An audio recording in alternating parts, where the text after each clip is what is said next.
Topsy-Turvy. Chapter 1, in which the North Polar Practical Association rushes a document across two worlds. Then, Mr. Maston, you pretend that a woman has never been able to make mathematical or experimental science progress. To my extreme regret, I am obliged to, Mrs. Scorbitt, answered J.T. Maston. That there have been some very remarkable women in mathematics, especially in Russia, I fully and willingly agree with you. But, with her cerebral conformation, she cannot become an Archimedes, much less a Newton. Oh, Mr. Maston, allow me to protest in the name of my sex. A sex, Mrs. Scorbitt, much too charming to give itself up to the higher studies.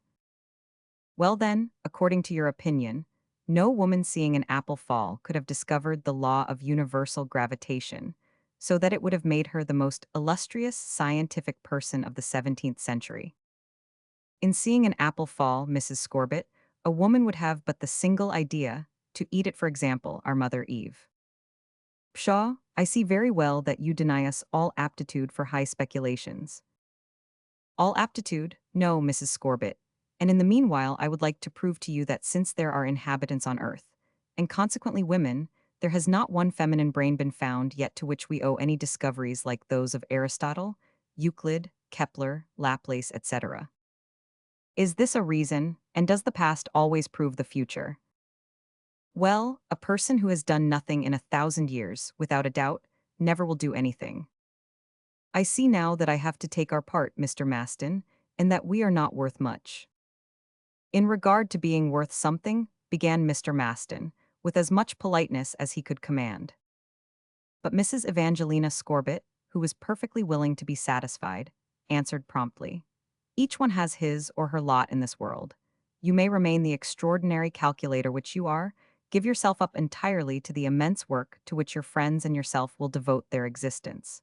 I will be the woman in the case and bring to it my pecuniary assistance. And we will owe you an eternal gratitude, answered Mr. Maston. Mrs. Evangelina Scorbitt blushed deliciously, for she felt, according to report, a singular sympathy for J.T. Maston. Besides, is not the heart of a woman an unfathomable gulf? It was really an immense undertaking, to which this rich American widow had resolved to devote large sums of money. The scheme and its expected results, briefly outlined, were as follows. The Arctic regions, accurately expressed, include, according to Maltebrun, Rockless, St. Martin, and other high authorities on geography. First, the northern Devon, including the ice-covered islands of Baffin Sea and Lancaster Sound. The northern Georgia, made up of banks and numerous islands, such as the islands of Sabine, Byam Martin, Griffith, Cornwallis, and Bathurst. 3D, the archipelago of Baffin Perry, including different parts of the circumpolar continent, embracing Cumberland, Southampton, James Somerset, Boothia Felix, Melville, and other parts nearly unknown. Of this great area, crossed by the 78th parallel, there are over 1,400,000 square miles of land and over 700,000 square miles of water. Within this area, intrepid modern discoverers have advanced to the 84th degree of latitude, reaching seacoasts lost behind the high chain of icebergs which may be called the Arctic Highlands, given names to capes, to mountains, to gulfs, to bays, etc., but beyond this 84th degree is mystery. It is the terra incognita of the chart makers, and nobody knows as yet whether behind is hidden land or water for a distance of 6 degrees over impassable heaps of ice to the North Pole. It was in the year 189 that the government of the United States conceived the idea of putting the as yet undiscovered countries around the North Pole up at auction sale, and an American society had just been formed with the plan of purchasing this Arctic area and has asked the concession. For several years, it is true, the conference at Berlin had formulated a special plan for the guidance of such of the great powers as might wish to appropriate rights under the claim of colonization or the opening of commercial markets. This code was not acceptable to all, and the polar region had remained without inhabitants. As that which belongs to none belongs to everyone, the new society did not wish merely to occupy it, but to purchase it outright and so avoid further claims. There never is in the United States any project so bold as not to find people to regard it as practical and back it with large amounts of money. This was well shown a few years ago when the Gun Club of Baltimore tried to send a projectile to the moon, hoping to obtain a direct communication with our satellite. Was it not enterprising Americans who furnished funds for this undertaking? Large amounts were necessary for this interesting trial and were promptly found. And, had it been realized, would we not have to thank the members of that club who had dared to take the risk of this superhuman experience? Should a Lesseps propose to dig a channel across Europe to Asia, from the banks of the Atlantic to the waters of China? Should a well sinker offer to bore from the curbstones to reach the beds of molten silicates, to bring a supply to your fireplaces? Should an enterprising electrician want to unite the scattered currents over the surface of the globe into one inexhaustible spring of heat and light? Should a bold engineer conceive the idea of putting the excess of summer temperature into large reservoirs for use during the winter in our then frigid zones? Should an anonymous society be founded to do any of 100 different similar things, there would be found Americans ready to head the subscription lists, and a regular stream of dollars would pour into the company safes as freely as the rivers of America flow into the ocean.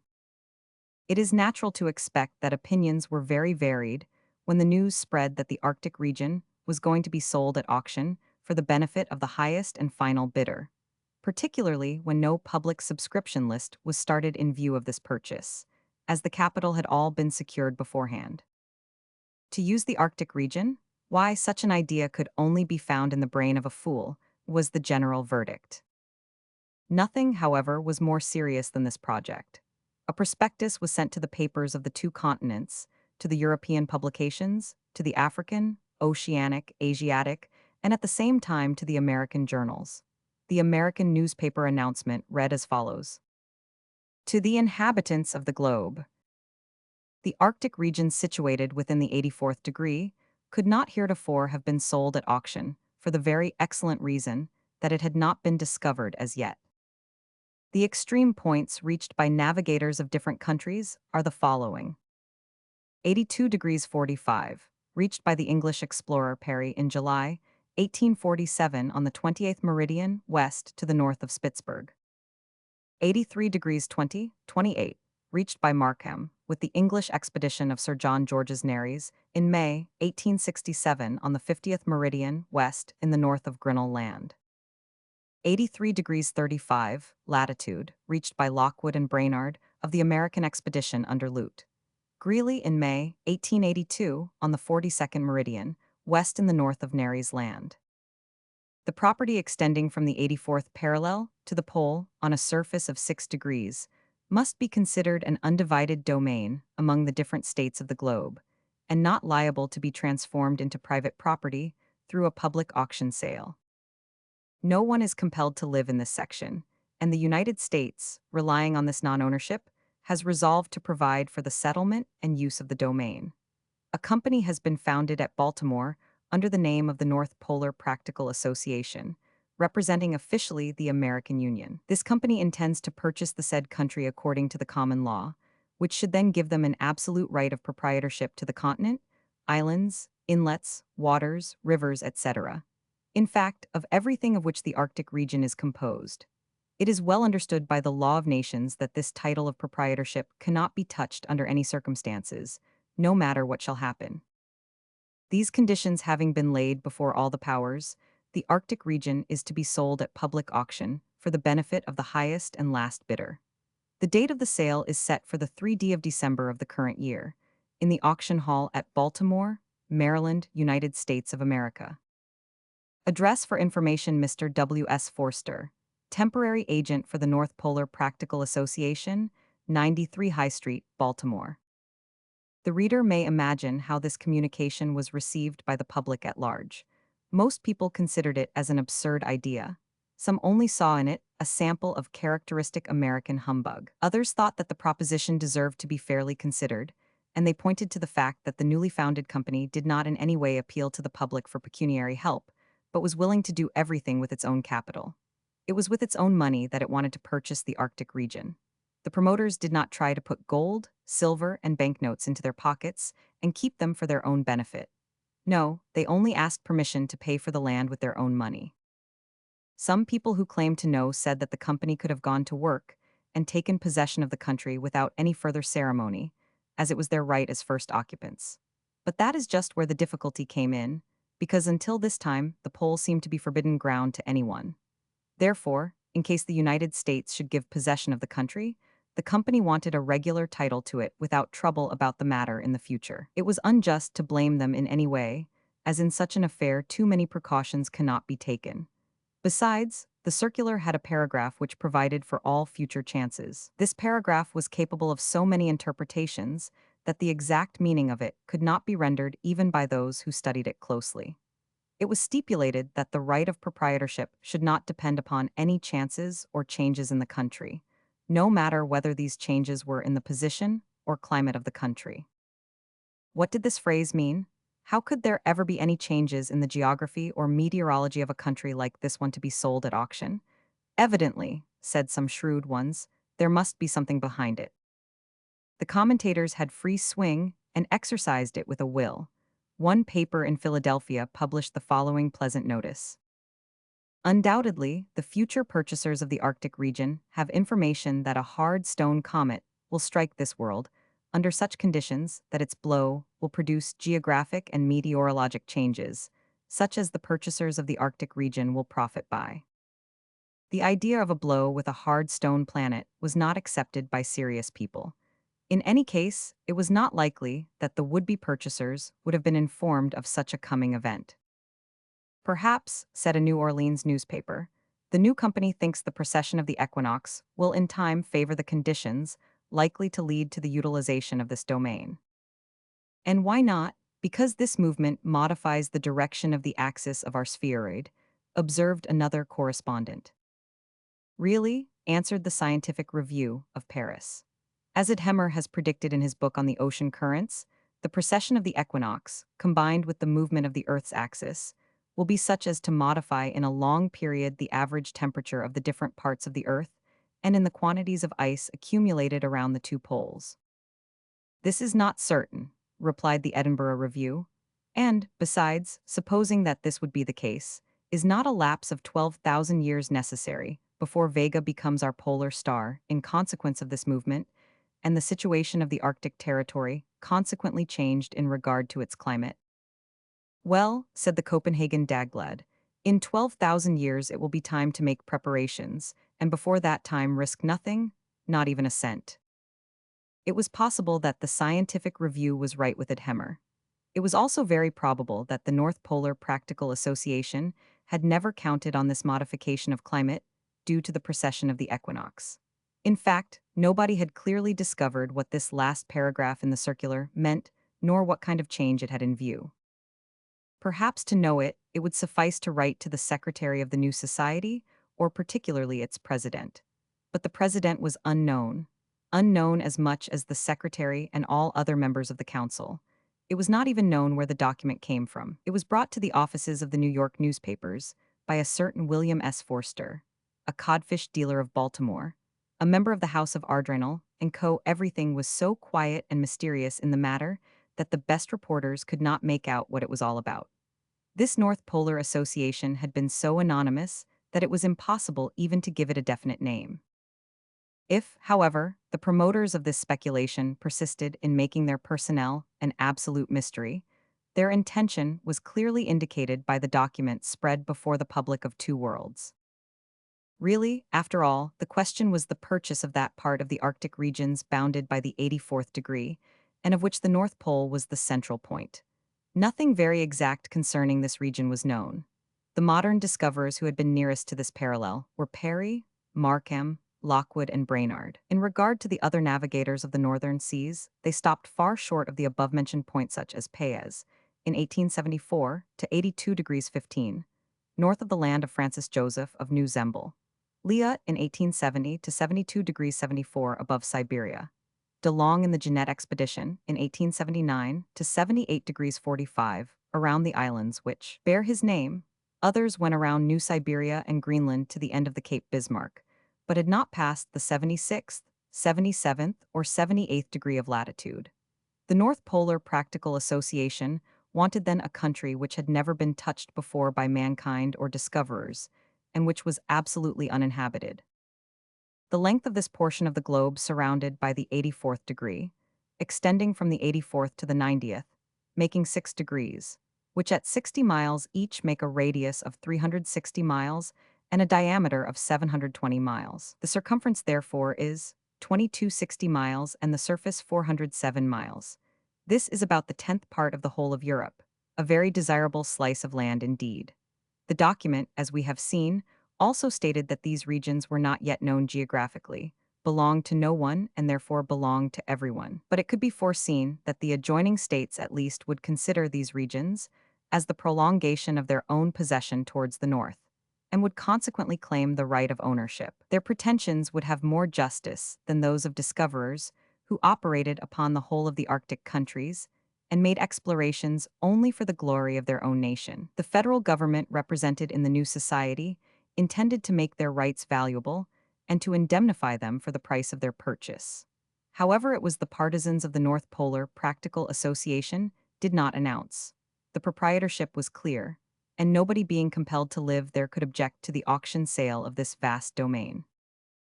The countries whose rights were absolutely established as much as those of any countries could be were six in number: America, England, Russia, Denmark, Sweden, Norway, and Holland. Other countries could claim discoveries made by their mariners and their travelers. France could interfere because some of her children had taken part in the expeditions sent out to conquer the territories around the pole. Among the others, the courageous Bellot, who died in 1853 in the islands of Beechey, during the Phoenix expedition sent in search of Sir John Franklin. Nor must one forget Dr. Octave Pavy, who died in 1884 near Cape Sabine, while the Greeley mission was at Fort Conger. And the expedition which, in 1838-39, had gone to the Sea of Spitzberg with Charles Marmier, Bravies, and his courageous companions, would it not be unfair to forget them? But despite all this, France did not care to interfere in this commercial rather than scientific matter, and she abandoned all her rights for a share of the polar pie. The same of Germany. It had sent since 1671 the Hamburg expedition of Frederick Martens to the Spitzbergen, and in 1869 and 70 the expeditions of the Germania and of the Hansa, commanded by Koldervey and Hegeman, which went as far as Cape Bismarck by going along the coast of Greenland. But even if they had made so many brilliant discoveries, they did not care to add a piece of the polar empire to that of Germany. The same was true with Austria, which was already possessor of the land of Francis Joseph, situated north of Siberia. In regard to Italy having no right to interfere, she did not interfere at all, which is as strange as it is true. Then, also, there were the Esquimaux, which are at home in those places, and the inhabitants of Greenland, of Labrador, of Baffin's archipelago, and of the Aleutian Islands, situated between Asia and America, and also the tribe of Tchouktchis, who inhabited the old Russian Alaska, and who became Americans in 1867. These people, in reality the real aborigines, had nothing at all to say about the matter. And how could these poor wretches have said anything, as they did not even have any sum of money, no matter how small, with which to pay for the land which the North Polar Practical Association was going to buy? Perhaps they could have paid a small sum by giving skins, teeth, or oil, and yet the land belonged to them more than to any others, as they were the first occupants of this domain which was going to be sold on auction. But the Esquimaux, the Tchouktchis, the Samoyeds were not consulted at all. So runs the world. Chapter 2, in which the delegates from England, Holland, Sweden, Denmark, and Russia are presented to the reader. One thing was evident to the whole world at once, namely, that if the new association should succeed in buying the Arctic regions, those regions would become absolutely the property of America, or rather of the United States, a country which was always trying to acquire something. This was not a pleasing prospect to rival governments, but nevertheless, as has been said, the different states of Europe and of Asia not neighboring to these regions refused to take part in the proposed auction sale so long as its results seemed so problematical to them. Only the powers whose property touched the 84th degree resolved to make their rights valuable by the attendance of official delegates. That was all. They did not care to buy even at a relatively moderate price land, the possession of which was only a possibility. In this, as in all cases, insatiable England gave orders to its financial agents to make an imposing showing. The cession of the polar countries did not threaten any European trouble nor any international complication. Herr von Bismarck, the Grand Iron Chancellor, who was yet living, did not even knit his heavy brow. There remained only England, Denmark, Sweden, Norway, Holland, and Russia to be present and make their bids to the Commissioner of Baltimore against those of the United States. It was a difficult matter to fix prices for this polar earth cap, the business value of which was at least very problematic. Their main reason for presenting themselves at the sale was that some advantage might accrue to them.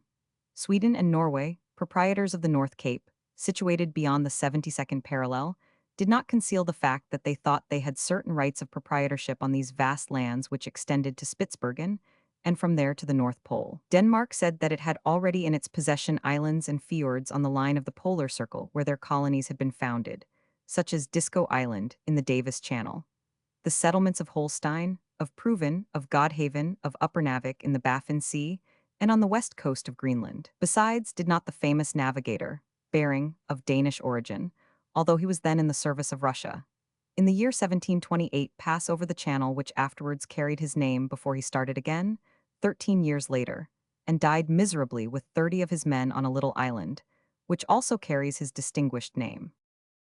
In the year 1619, did not the navigator, Jean Monk, explore the east coast of Greenland and discover several points formerly totally unknown?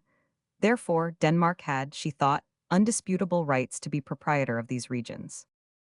In regard to Holland, there were her sailors Barents and Heemskerk, who had visited the Spitzbergen and the New Zealand about the end of the 16th century. It was by one of her children, too, Jean Mayen, through whose courageous campaign against the north the island which carries his name came in their possession. It is situated below the 72° degree of latitude. Therefore, Holland thought her past had given her rights of possession. In regard to Russia, with Alexis T. Skirikov having Bering under his command, with Paulutsky, whose expedition advanced in 1751 beyond the limits of the icepack, with Capt. Martin Spangberg and Lute, William Walton, who dared to go into these unknown parts in 1739, she had taken a notable part in the search across the gulf which separates Asia and America. Furthermore, the position of the Siberian territories, extending over 120 degrees to the extreme limits of Kamchatka, the length of the Asiatic coast, where the Samoyeds, Yakuts, Tichuakches, and other conquered people lived, did Russia not rule half of the Northern Ocean? And then, on the 75th parallel to within less than 900 miles from the pole, did she not possess the islands of the New Siberia, the archipelago of Lyakau, discovered in the beginning of the 18th century? And finally, since 1764, before the English, before the Americans, before the Swedes, did not the navigator Tskitchagov search a passage in the north to shorten the route between the two continents? However, notwithstanding this, it seemed that the Americans were more anxious to become possessors of this particularly inaccessible point of the globe than anyone else. They had often tried to obtain it by devoting themselves to the search of Sir John Franklin, with Grinnell, with Kane, with Hayes, with Greeley, with De Long, and other courageous navigators. They could also plead the geographical situation of their country, which develops itself below the polar circle from the Bering Sea to Hudson's Bay. And were not all these countries, all these islands, Wollaston, Prince Albert, Victoria, King William, Melville, Cockburn, Banks, Baffin, not counting the 1,000 small pieces of the archipelago like a leaf spreading to the 90th degree, and then supposing that the North Pole should be attached by an uninterrupted line of territory to one of the large continents of the globe, would it not be more to America than to Asia or Europe? Therefore, nothing was more natural than the proposition to purchase this region by the federal government for the benefit of an American society. If any power had undisputable modern rights to possess the polar domain, it was certainly the United States of America. It must also be considered that the United Kingdom of Great Britain, which possessed Canada and British Columbia, numerous sailors of which had distinguished themselves in these Arctic countries, urged very good reasons for annexing this part of the globe to their vast empire, and its journals discussed the matter at great length. Yes, without a doubt, answered the great English geographer, Cliptringen, in an article in a London newspaper which made a great sensation. Yes, the Danes, the Hollanders, the Russians, and the Americans can be proud of their rights. As for England, she did not wish to let this country escape her. Did not the northern part of the continent already belong to them? Have not these lands, these islands which composed them, been discovered and conquered by English discoverers since Willoughby, who visited Spitzbergen and New Zealand in 1739, to McClure, whose vessel made in 1853 the passage of the Northwest?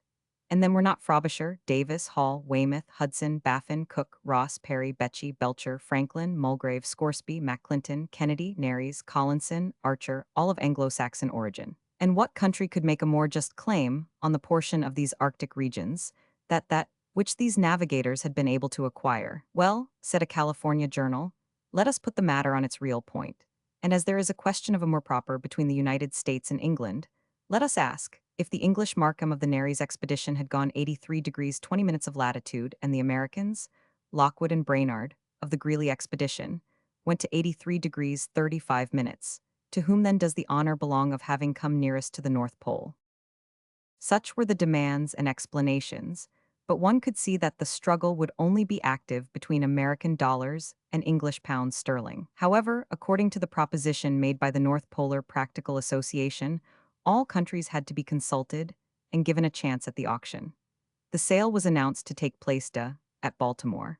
The sum realized by the sale was to be divided among the states which were unsuccessful bidders, and they were to accept it as indemnity and renounce all their rights in the Arctic regions for the future. The delegates, furnished with their letters of credit, left London, The Hague, Stockholm, Copenhagen, and St. Petersburg, and arrived 3 weeks before the day fixed for the auction sale. Up to this time, America had only been represented by Mr. W. S. Forster, of the North Polar Practical Association. The delegates of the European powers who had been chosen were included in the following list. For Holland, Jack Jansen, formerly Councillor of the Netherlandish India, 53 years old, stout, short, well-formed, small arms, small bent legs, round and florid face, grey hair. A worthy man, only a little incredulous on the subject of an undertaking the practical consequences of which he failed to see. For Denmark, Erik Baldenak, ex-sub-governor of the Greenlandish possessions, of medium height, a little bent over, large and round head, so short-sighted that the point of his nose would touch his books, not willing to listen to any claim denying the rights of his country, which he considered the legitimate proprietor of the northern region. For the Swedish-Norwegian peninsula, Jan Harold, professor of cosmography in Christiania, a genuine northern man, red-faced, beard and hair blonde. He regarded it as an established fact that the polar region, being only occupied by the Paleocrystic Sea, had absolutely no value. He was, however, not much interested in the matter and went there only as a duty. For Rushikal Boris Kharkov, semi-military man, semi-diplomat, a stiff, stubby mustache, seeming uncomfortable in his citizen clothes, and feeling absent-mindedly for his sword which he was accustomed to carry, very much puzzled to know what was hidden in the proposition of the North Polar Practical Association, and whether it would not be the cause of international difficulties. Finally, for England, Major Donellan and his secretary, Dean Toodrink. The last two named represented all the tastes and aspirations of the United Kingdom, its commercial and industrial instincts, its aptitude to consider, by a law of nature, the northern regions their own property, just as any country which did not belong to anyone else. If there ever was an Englishman, it was Major Donellan, tall, meager, bony, nervous, angular, with a little cough, a head a la Palmerston, on bending shoulders, legs well formed after his 60 years. Indefatigable, a quality he had well shown when he worked on the frontiers of India. He never laughed in those days, and perhaps never had. And why should he? Did you ever see a locomotive or a steam engine or an elevator laugh? On this point the major was very much different from his secretary, Dean Toodrink, a talkative fellow, very pleasant, with large head, and his hair falling on his forehead and small eyes. He became well known on account of his happy manner and his taste for fairy tales.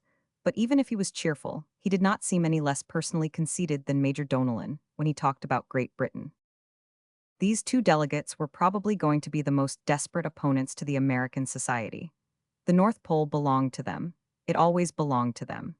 It was to them as if the Lord had given the mission to the English people to keep up the rotation of the earth around its axis, and as if it was their duty to prevent it passing into strange hands. It is necessary to observe here that France did not consider it necessary to send a delegate, but an engineer of France was present at the sale, just for the fun of it. We shall introduce him later on. The delegates of the northern European states had arrived in Baltimore on different steamers to give it the appearance that they had nothing at all to do with each other.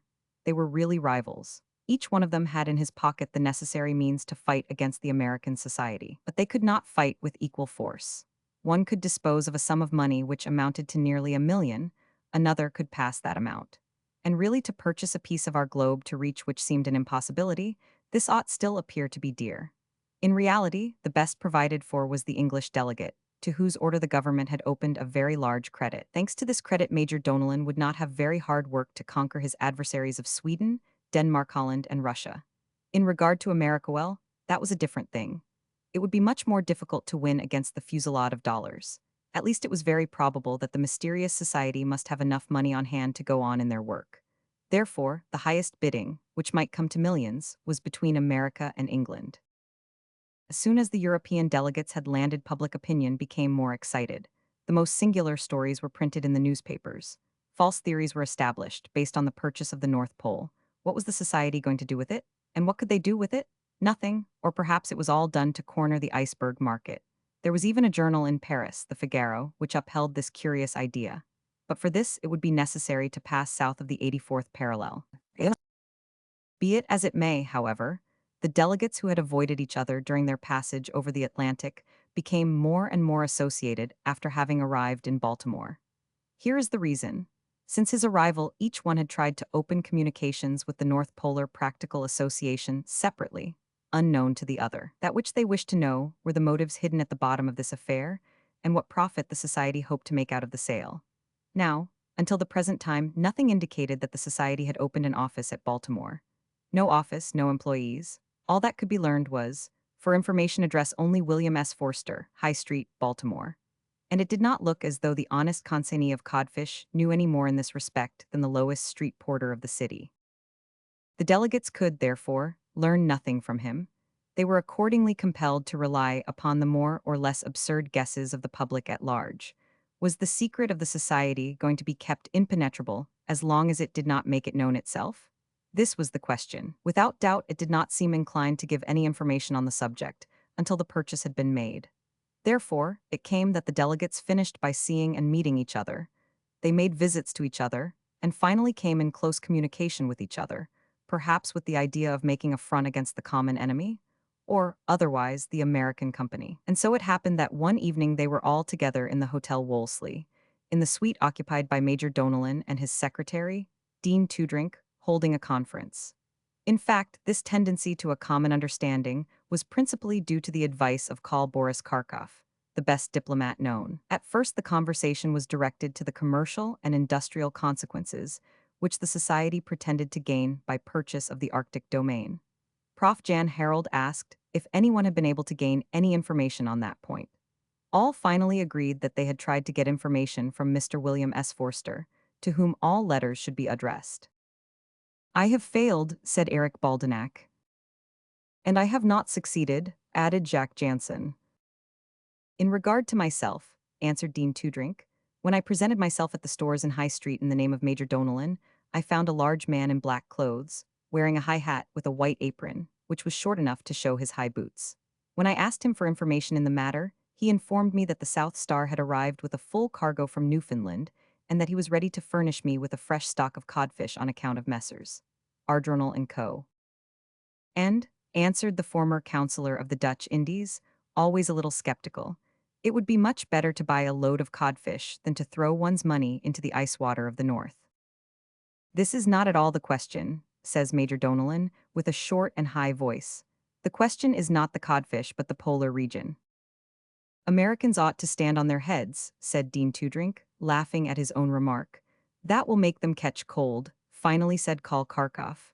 "The question is not there," said Major Donellan. "One thing only is certain, that for some reason or another America, represented by the NPPA, remark the word practical, wants to buy a surface of 407 square miles around the North Pole, a surface which is actually, remark the word actually, pierced by the 84th degree of latitude."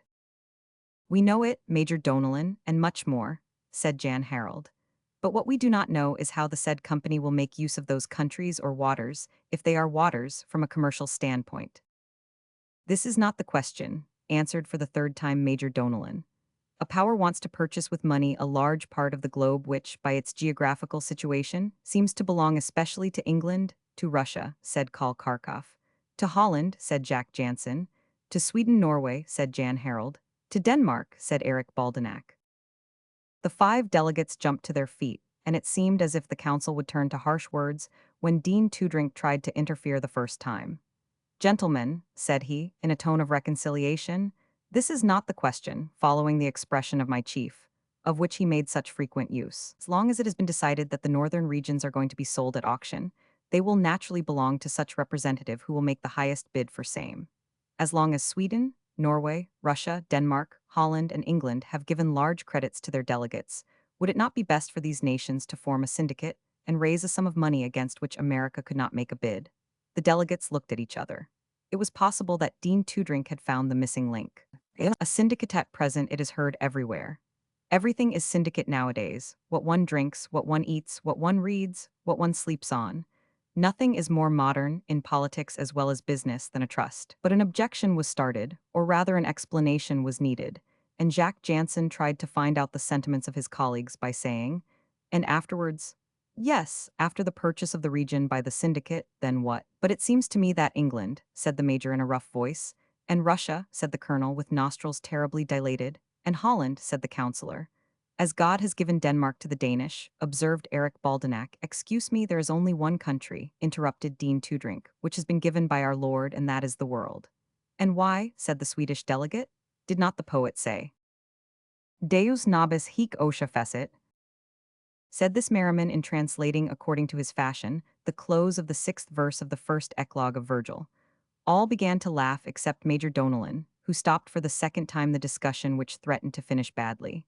Then Dean Toodrink said, do not quarrel, gentlemen. What good will it do us? Let us rather form a syndicate. And afterwards, asked Jan Harold. Afterwards, answered Dean Toodrink, nothing more simple, gentlemen. After you shall have bought the polar domain, it will remain undivided among us, or will be divided after a regular indemnity to one of the states which have been purchasers. But our purpose would have already been obtained, which is to save it from the representative of America. This proposition did some good, at least for the present moment, as very soon the delegates would not fail to fight with each other, and pull each other's hair where there was any to pull. It would be at the moment when it was necessary to elect a final buyer of this immovable region, so much disputed and so useless. In all cases, cleverly remarked Dean Toodrink, the United States will be entirely out of the question. It seems to me very sensible, said Eric Baldenak. Very handy, said Karl Kharkov. Right, said Jan Harold. Mean, said Jack Jansen. Very English, said Major Donellan.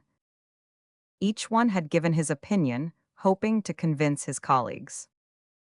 Then, gentlemen, it is perfectly understood that if we form a syndicate, the rights of each state will be absolutely reserved for the future. It is understood. There was only to be found out what credit the different delegates had received from their governments. It was supposed that the whole, when added up, would represent such an enormous sum that there would not be the least doubt that the APPA would fail to surpass this amount of money. This question of funds was met by Dean Toodrink. Complete silence. Nobody would answer. Show your pocketbook. Empty their pockets into the safes of a syndicate.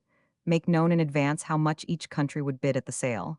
No haste was shown. And if there should be a disagreement in this new-formed syndicate in the future, and circumstances should compel each one to make his own bids, and should the diplomat Kharkov feel insulted at the trickery of Jack Jansen, who would be insulted at the underhand intrigues of Jan Harold, who would refuse to support the high pretensions of Major Donellan, who, himself, would not stop to embroil each one of his associates. And now to show their credits, that was showing their play, when it was necessary to live up to it. There were really two ways only to answer the proper but indiscreet suggestion of Dean Toodrink. Either to exaggerate the credits, which would be very embarrassing, because it would then be the question of the payment, or to diminish them to such a point that they would be ridiculous and not to the purpose of the scheme. The ex-councillor had this idea first, but it must be said to his credit, he did not seriously hold it. His colleagues, however, followed suit. Gentlemen, said Holland through its mouthpiece, I regret, but for the purpose of the Arctic regions I can only dispose of 50 Reichstiller. And I have 35 rubles, said Russia. And I have 20 kronas, said Norway, Sweden.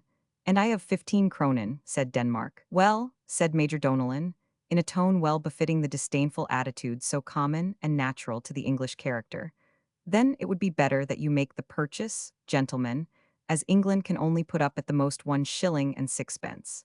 And with this ironical remark, the conference of the delegates of old Europe was at an end. Chapter 3, in which the Arctic regions are sold at auction to the highest bidder.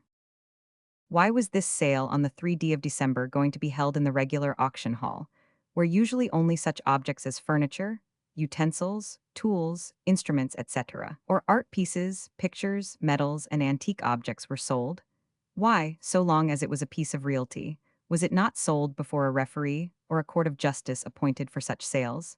And why was the aid of a public auctioneer necessary when a part of our globe was going to be sold? How could this piece of the world be compared with any movable object when it was the most fixed thing on the face of the earth? Really, this seemed to be quite illogical.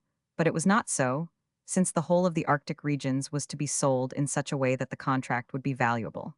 Did this not indicate that, in the opinion of the NPP, the immovable object in question contained something movable? This singularity puzzled even the most eminently sagacious minds to be found in the United States. On the other hand, there had been such a sale in the past already.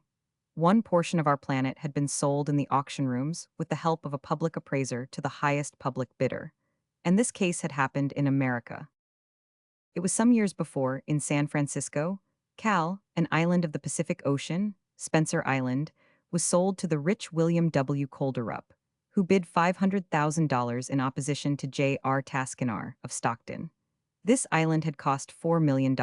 It is true it was an island which had inhabitants, only a few miles away from the coast, with forests, water, productive and solid, with fields and prairies, in condition to be cultivated, and not a vague wild region of water covered with eternal ice, defended by impenetrable icebergs which very probably nobody would ever live in.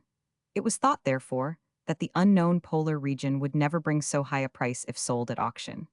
Nevertheless, on the day of the sale, a great many serious and curious people assembled to learn the end of the affair. The sale could hardly fail to be interesting. Ever since their arrival in Baltimore, the European delegates had found themselves very much gazed at and always surrounded by many people. Of course, they were much interviewed. In view of all this, it was only natural that the public of America should have become very much excited. One manner of expressing the public excitement, very characteristic of Americans, was to make bets upon the result, an example which Europe quickly began to follow. Divided as the American citizens were into those of New England, those of the Middle States, Western States, and Eastern States, there was only one wish, and that was for the well-being of their country. But there was still a great deal of uncertainty. It was neither Russia, nor Sweden, nor Norway, nor Denmark, nor Holland, the chances of which they dreaded most. But it was England, with its territorial ambitions, with its only too well-known tendency to swallow everything, and its world-known Bank of England notes. Large sums of money were placed on the result. Bets were made on America and Great Britain, the same as on racehorses, and in almost all cases even money was put up. Some offers were made of 12 and 2 to 1 on Denmark, Sweden, Holland, and Russia, but none would take such an offer. The sale commenced at 12 o'clock. Since early in the morning, all business had been stopped in the street on account of the large crowd. By telegraph, the papers were informed that most of the bets made by Americans had been taken up by the English, and Dean Toodrink immediately posted up a notice to that effect in the auction hall. The nearer the time came, the higher grew the excitement. It was reported that the government of Great Britain had placed large sums of money at the disposition of Major Donellan. At the office of the Admiralty, observed one of the New York papers, the admirals pushed the sale as much as possible, as they hoped to figure conspicuously in the expeditions fitted out. How much truth there was in these stories no one knew. But the most conservative people in Baltimore thought that it was hardly possible that the amount of money at the command of the NPPA could cover the amount which would be bid by England, and therefore a very strong pressure was put on the government of the United States at Washington to protect the interests of the society. In all this excitement, the new society was represented by the single person, its agent, William S. Forster, who did not seem to worry at all over all these rumors and seemed quite confident of success. As the time for the auction drew near, the crowd grew larger. 3 hours before the sale, it was impossible to obtain admission to the auction hall. All the space set apart for the public was so much filled that there was danger that the building would fall in. There was only a small space left empty, surrounded by a railing, which had been reserved for the European delegates. They had just space enough to follow the progress of the sale and were not even comfortably seated. They were Eric Baldenak, Boris Karkoff, Jacques Jansen, Jan Harold, Major Donellan, and his secretary, Dean Toodrink. They formed a solid group, standing together like soldiers on a battlefield. And were they not really going to battle for the possession of the North Pole? On the American side, apparently nobody was represented. Only the codfish dealer was present, and his face had an expression of the most supreme indifference. He seemed little concerned, and appeared to be thinking of his cargo, which was to arrive by the next steamer. Where were the capitalists represented by this man, who, perhaps, was going to start millions of dollars rolling? This was such a mystery as to excite public curiosity to the utmost.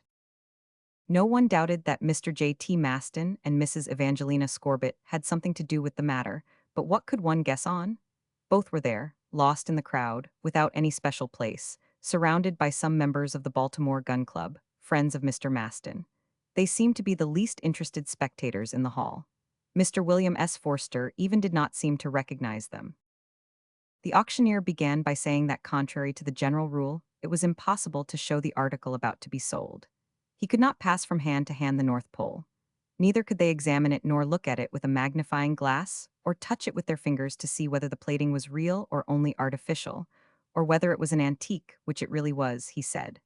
It was as old as stone, it was as old as the world, since it dated back to the time the world was made. If, however, the North Pole was not on the desk of the public appraiser, a large chart, clear in view of all interested persons, indicated with marked lines the parts which were going to be sold at auction. 17 degrees below the polar circle was a red line, clearly seen on the 84th parallel, which marked the section on the globe put up for sale. It appeared that there was only water in this region covered with ice of considerable thickness. But this was the risk of the purchaser. In any case, he would not be disappointed in the nature of his merchandise by any misrepresentation. At 12 o'clock exactly, the public auctioneer entered by a little trapdoor cut in the boards of the floor and took his place before the desk. His crier, Flint, had already arrived and was walking up and down as agitated as a bear in a cage. Both were glad at the prospect, as they thought that the sale would run up to an enormous sum and put a large and acceptable percentage in their pockets. Of course, the sale would have to be made under the regular, real American rule: ready cash. The amount of money, no matter how large it would be, must be raised by the delegates. At this moment, a large bell ringing with vigor indicated that the bidding was going to begin. What a solemn moment! Many hearts quivered in that neighborhood. A minor riot spread among the crowd outside and reached into the hall, and Andrew R. Gilmer, the auctioneer, had to wait until quiet was restored. He got up and looked steadily at his assistants. Then he let his eyeglasses fall on his breast and said in as quiet a voice as possible, "Gentlemen, according to the plan of the federal government, and thanks to the acquiescence given it by the European powers, we will sell a great fixed mass, situated around the North Pole, all that is within the limits of the 84th parallel, continents, waters, bays, islands, icebergs, solid parts, or liquid, whatever they may be." Then, turning towards the wall, he said, "Look at this chart, which has been outlined according to the latest discoveries. You will see that the surface of this lot contains 407,000 square miles. Therefore, to make the sale easier, it has been decided that the bids should be made for each square mile. Each cent bid, for instance, will be equal to 407,000 cents, and each dollar $407,000 on the total purchase. A little silence, please, gentlemen." This request was not superfluous, because the impatience of the public had reached such a degree that the voice of a bidder would hardly be heard. After partial silence had been established, thanks to the industry of the crier, Flint, who roared like a foghorn, Mr. Gilmer resumed as follows. "Before beginning, I will mention only one condition of the sale. No matter what changes should happen, either from a geographical or meteorological standpoint, this region, after being sold to the highest bidder, is absolutely his own beyond any dispute, and the other countries have no right of possession, whatever, as long as the territory is not outside of the limits of the 84th degree north latitude." Again was this singular phrase mentioned at a very important moment. Some laughed at it, others considered it very seriously. "The bids are open," said the public auctioneer in a loud voice, and while his little ivory hammer was rolling in his hand, he added in an undertone, "We have offers at 10 cents the square mile. 10 cents, or the tenth part of a dollar. This would make an amount of $40,700 for the whole of this immovable property." Whether the auctioneer had had such offers or not does not matter, because the bid was covered by Eric Baldenak in the name of the Danish government. 20 cents, said he. 30 cents, said Jan Harald for Sweden-Norway. 40 cents, said Karl Boris Kharkov for Russia. This represented already a sum of $162,800 to begin with. The representative of England had not as yet opened his mouth, not even moved his lips, which were pressed tightly together. On the other side, W.M. S. Forster kept an impenetrable dumbness. Even at this moment, he seemed absorbed in reading a newspaper which contained the shipping arrivals and the financial reports of the markets each day. 40 cents per square mile, repeated Flint, in a voice which resembled a steam whistle, 40 cents. The four colleagues of Major Donellan looked at each other. Had they already exhausted the credit allowed them at the beginning of the bidding? Were they already compelled to be silent? Go on, gentlemen, said the auctioneer Gilmer. 40 cents. Who goes higher? 40 cents. Why, the North Pole is worth much more than that, for it is guaranteed to be made of ice. The Danish delegate saw sense, and the Hollandish delegate promptly outbid him by 10 cents. Nobody said a word.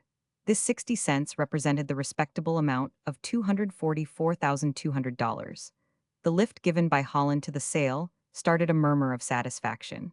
It seemed that the persons who had nothing in their pockets and nothing to their names were the most interested of all in this contest of dollars. At the moment Jacques Jansen made his offer, Major Donellan looked at his secretary, Dean Toodrink, and with an almost imperceptible negative sign, kept him silent. Mr. William S. Forster, seeming very much interested in his paper, made some pencil notes. Mr. J. T. Maston only replied to the smiles of Mrs. Evangelina Scorbitt with a nod of the head. Hurry up, gentlemen, a little life. Don't let us linger. This is very weak, very slow, said the auctioneer. Let me see. Nobody says more. Must I knock down the North Pole at such a price?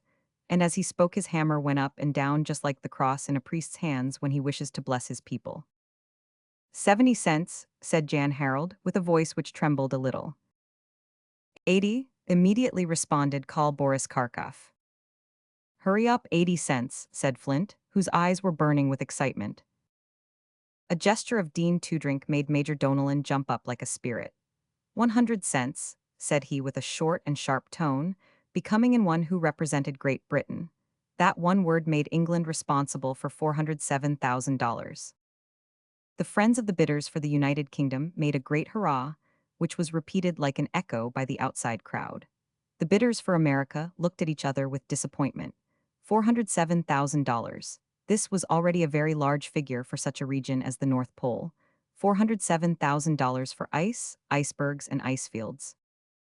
And the man of the NPPA did not say one word, did not even raise his head. Would he decide to make at last one overwhelming bid? If he wanted to wait until the Danish delegates, those of Sweden, Holland, and Russia, had exhausted their credit, it would seem that the proper moment had come. Their faces plainly showed that before the 100 cents of Major Donellan, they had decided to quit the battlefield. 100 cents the square mile, said the auctioneer for the second time. 100, 100, 100, cried out Flint, making a speaking trumpet of his half-closed hand. Nobody goes higher? Questioned auctioneer Gilmer. Is it heard? Is it understood? No regrets afterwards? We will sell it now. And he took his position and looking at his clerk said, once, twice. 110, very quietly said William S. Forster, without even raising his eyes, after having turned the page of his paper. Hip, hip, hip, shouted the crowd who had put most of the money on America in the bets. Major Donellan was astonished. His long neck turned in all directions and he shrugged his shoulders, while his lips worked with great excitement. He tried to crush this American representative with one look, but without success, but Mr. Forster, cool as a cucumber, did not budge. 140, said Major Donellan. 160, said Forster. 180, said the Major with great excitement. 190, said Forster. 199, roared the delegate of Great Britain. With this he crossed his arms and seemed to defy the United States of America. One might have heard a mouse run, or a miller fly, or a worm creep. All hearts were beating. A life seemed hanging on the lips of Major Donellan. His head, generally restless, was still now. Dean Toodrink had sat down and was pulling out his hairs one by one. Auctioneer Gilmer let a few moments run by. They seemed as long as centuries. The codfish merchant continued reading his paper and making pencil figures which had evidently nothing at all to do WTH the question. Was he also at the end of his credit? Did he intend to make a last offer? Did this amount of 199 cents for each square mile, or $793,000 for the whole of the fixture at sale, seem to him to have reached the last limit of absurdity? 199 cents, repeated the public auctioneer. We will sell it, and his hammer fell on the table before him. 199, cried the helper. Sell it, sell it! And everyone was looking at the representative of the NPPA. That surprising gentleman was blowing his nose on a large bandana handkerchief, which nearly covered his whole face. Mr. J.T. Maston was looking at him intently, and so was Mrs. Evangelina Scorbitt. It could easily be seen by their anxious faces how much they tried to suppress their violent emotion. Why was Forster hesitating to outbid Major Donellan? As for the imperturbable Forster, he blew his nose a second time, then a third time, with the noise of a real foghorn. But between the second and third blow he said as quietly as possible, with a modest and sweet voice, 200 cents. A long shudder went through the hall. Then the American backers began to make such a noise that the very windows trembled. Major Donellan, overwhelmed, ruined, disappointed, had fallen into a seat by the side of Dean Toodrink, who himself was not in a much better condition. 2,000 miles at this price made the enormous sum of $814,000, and it was apparent that the credit of England did not permit them to overreach it. 200 cents, repeated the auctioneer. 200 cents, said Flint. Once, twice, said the auctioneer. Does anybody go higher? Major Donellan raised himself by a strong effort and looked wistfully at the other delegates. These only looked back their hope that by his bidding the Arctic region would escape the American bidder and would become the property of the European powers. But this was his last effort. The major opened his mouth, closed it again, and in his person England sat down on itself. Hip, hip, hurrah for the United States, roared the winners for victorious America. And in one instant the news of the purchase ran all over Baltimore, and by telegraph all over the United States, and by cable all over the Old World. Thus it was that the NPPA, through the agency of William S. Forster, became the proprietor of the Arctic domain, including everything above the 84th parallel. The next day, when Mr. Forster went to make his deposit for his purchase, the name he gave was Impai Barbicane, and the name of the house was Barbicane and Co. Chapter 4, in which old acquaintances appear to our new readers, and in which a wonderful man is described. Barbicane and Co., the president of a gunning club. And really, what had gunners to do in such an operation? You will see. Is it necessary to present formally Impai Barbicane, president of the Gun Club of Baltimore and Capt. Nishal and J.T. Maston, and Tom Hunter with the wooden legs, and the lively Bilsby and Call, Bloomsbury and the other associates? No, if these strange persons were 20 years older than at the time when the attention of the world was upon them, they had always remained the same, always as much incomplete personally, but equally noisy, equally courageous, equally confusing when it was a question of some extraordinary adventure. Time did not make an impression on these gunners. It respected them as it respects cannons no longer in use, but which decorate museums and arsenals. If the gun club ha, 833 members in it when it was founded, names rather than persons, for most of them had lost an arm or leg. If 30,575 corresponding members were proud to owe allegiance to the club, these figures had not decreased. On the contrary, and even thanks to the incredible attempt which they had made to establish direct communication between Earth and Moon, its celebrity had grown in an enormous proportion. No one can ever forget the report on this subject, which was made by this club, and which deserves a few words of mention here. A few years after the Civil War, certain members of the Gun Club, tired of their idleness, proposed to send a projectile to the moon by means of a Columbiad monster. A cannon 900 feet long, 9 feet broad at the bore, had been especially made at Moon City, and had then been charged with 400,000 pounds of gun cotton. From this cannon, a small cylindro-conical bomb had been flung towards the stars with a pressure of 6 milliards pounds per square inch. After having made a grand curve, it fell back to the Earth only to be swallowed up by the Pacific Ocean at 27 degrees 7 of latitude and degrees 37 of longitude west. It was in this region that the frigate, Susquehanna of the American Navy, had fished it up to the surface of the ocean, to the great comfort of its occupants. Occupants? Yes, occupants. For 2 members of the Gun Club, its president, Impai Barbicane, and Capt. Nishal, accompanied by a Frenchman well known for his boldness in such cases, had been in this flying machine.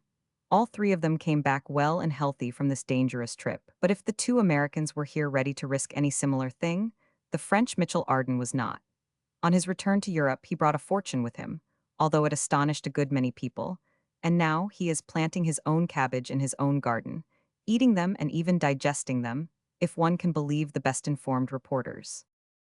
After this discharge of the cannon, Impai Barbicane and Capt. Nishal had lived on their reputation in comparative quietness. As they were always anxious to do another thing like it, they dreamt and tried to find out something else. Money they had in plenty. Out of 5.5 million which had been raised for them by subscription, they had nearly $200,000 left. This money was raised in the old and new worlds alike. Besides, all they had to do was to exhibit themselves in their projectile in America, and they could always realize large amounts of money. They had earned all the glory which the most ambitious mortal would look for. Impi Barbicane and capped. Nishal would have been well able to keep quiet and idle if this very idleness did not torment them. And it was simply no doubt to do something that they had gone to work and bought this part of the Arctic region. But it must not be forgotten that if the purchase cost $800,000 and more, that it was Mrs. Evangelina Scorbitt who had put the necessary amount into this affair. Thanks to this generous woman, Europe had been conquered by America. Since their return, President Barbicane and capped, Nishal had enjoyed a supreme celebrity. But there was another man who deserved credit in the matter. It is easy to guess that J.T. Maston was the man of whom we speak, the temporary secretary of the Gun Club. Did we not owe to this brilliant calculator all the mathematical formulae which enabled us to tell the story of the voyage to the moon? If he did not accompany his two associates on their terrible journey, it was not fear which kept him back. No, indeed, it was only the injuries he had received during the war. For really, it would have made a bad impression on the inhabitants on the moon to see him in his disabled condition as a representative of our people, and the moon only our humble satellite. To his extreme regret, Mr. Maston was compelled to stay at home. Nevertheless, he had not been idle. After having constructed an immense telescope, which was put on the mountain of Long's Peak, one of the highest mountains of the Rocky Range, he went up there personally, and after he had received the signal that the cannonball had been fired, he did not once leave his post. From his place of observation, he essayed the task of following his friends, firing across the vast space.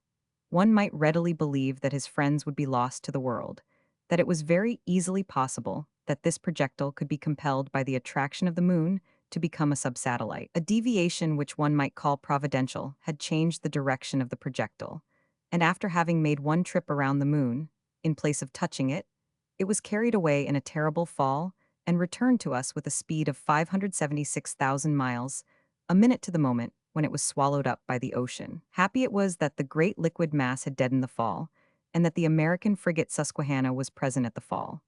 As soon as the news reached Mr. Maston, the secretary of the Gun Club, he rushed with all possible haste from his observation point at Long's Peak to begin operations to save his friends. Divers were sent to the place where the projectile had fallen, and Mr. Maston even did not hesitate to put on a cork jacket to save and find his friends again. It was unnecessary to go to so much trouble. The projectile was found floating on the surface of the Pacific Ocean after having made its beautiful fall. And President Barbicane with capped. Nishal and Mitchell Arden were found playing dominoes in their floating prison on the surface of the ocean. To return to J.T. Maston, it is proper to say that his part in the affair deserves a good deal of credit. It is certain that he was not pretty with his metallic arm. He was not young, 58 years old, at the time we write this story, but the originality of his character, the vivacity of his intelligence, the vigor which animated him, the ardor which he had in all such things, had made him the ideal of Mrs. Evangeline Scorbitt. His brain, carefully hidden under his cover of gutta percha, was yet untouched, and he would still pass as one of the most remarkable calculators of his age. Mrs. Evangelina Scorbitt, although the least figuring gave her a headache, had yet a great liking for mathematicians, even if she had no taste for mathematics. She considered them a higher and more endowed race of human beings. Heads where the 10, Y, Z were mixed up like nuts in a barrel, brains which played with signs of algebra, hands which juggled with the integral triples, these were what she liked. Yes, these wise people seemed to her worthy of all admiration and support. She felt herself drawn strongly towards them. And J.T. Maston was exactly that kind of man and one she adored, and her happiness would be complete if they two could be made one. This was the end of her mathematics. This did not disturb the secretary of the Gun Club, who had never found happiness in unions of this kind. Mrs. Evangelina Scorbitt was not young anymore. She was 45 years old, had her hair pasted on her temples, like something which had been dyed and redyed. She had a mouth full of very long teeth, with not one missing. Her waist was without shape, her walk without grace. In short, she had the appearance of an old maid, although she had been married only a few years before she became a widow. She was an excellent person withal, and nothing was lacking in her cup of happiness except one thing, namely, that she wished to make her appearance in the society of Baltimore as Mrs. J.T. Maston. Her fortune was very considerable. She was not rich like the Goods, Mackays, or Vanderbilts, whose fortunes run into the millions, and who might give alms to the Rothschilds. Neither did she possess 300 millions like Mrs. Stewart, 80 millions like Mrs. Crocker, and 200 millions like Mrs. Carper.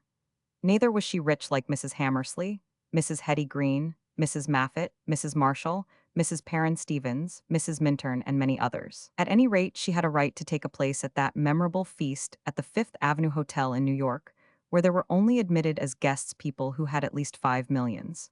In brief, Mrs. Evangelina Scorbitt had 4 millions of good sound dollars, or 20 millions of francs, which came to her from John P. Scorbitt, who made his fortune both in the business of selling dry goods and salt pork. Well, this fortune this generous widow would have been glad to use for the profit of J.T. Maston, to whom she would also bring a treasure of tenderness much more inexhaustible. Therefore, when Mrs. Evangelina Scorbitt had heard of the requirements of Mr. Maston, she had gladly agreed to put a few $100,000 in the affair of the NPPA, without having the least idea of what they intended to do with it. It is true she was convinced that as long as J.T. Maston had something to do with the affair it could not help being grand, sublime, superhuman, etc. Thinking of the secretary was for her future enough. One might think that after the auction sale, when it was declared that Barbicane and Company would be the name of the new firm, and it would be presided over by the president of the gun club, she would enjoy Mr. Maston's whole confidence. Was she not at the same time the largest stockholder in the affair? So it came about that Mrs. Evangelina Scorbitt found herself proprietress of this polar region, all beyond the line of the 84th parallel. But what would she do with it? Or rather, what profit would the society get out of it? This was the question, and if it interested Mrs. Evangelina Scorbitt from a financial standpoint, it interested the whole world, more on account of the general curiosity about the whole mystery. This excellent woman, otherwise very discreet, had often tried to get some information from Mr. Maston on this subject before putting money at the disposal of the purchasers. Without a doubt, there was a grand enterprise, which, as Jean-Jacques said, has never had its like before, and would never have any imitation, and which would far outshine the reputation made by the gun club in sending a projectile to the moon and trying to get in direct communication with our satellite. But when she persists with her queries, Mr. Maston invariably replied, "Dear Madame, have patience."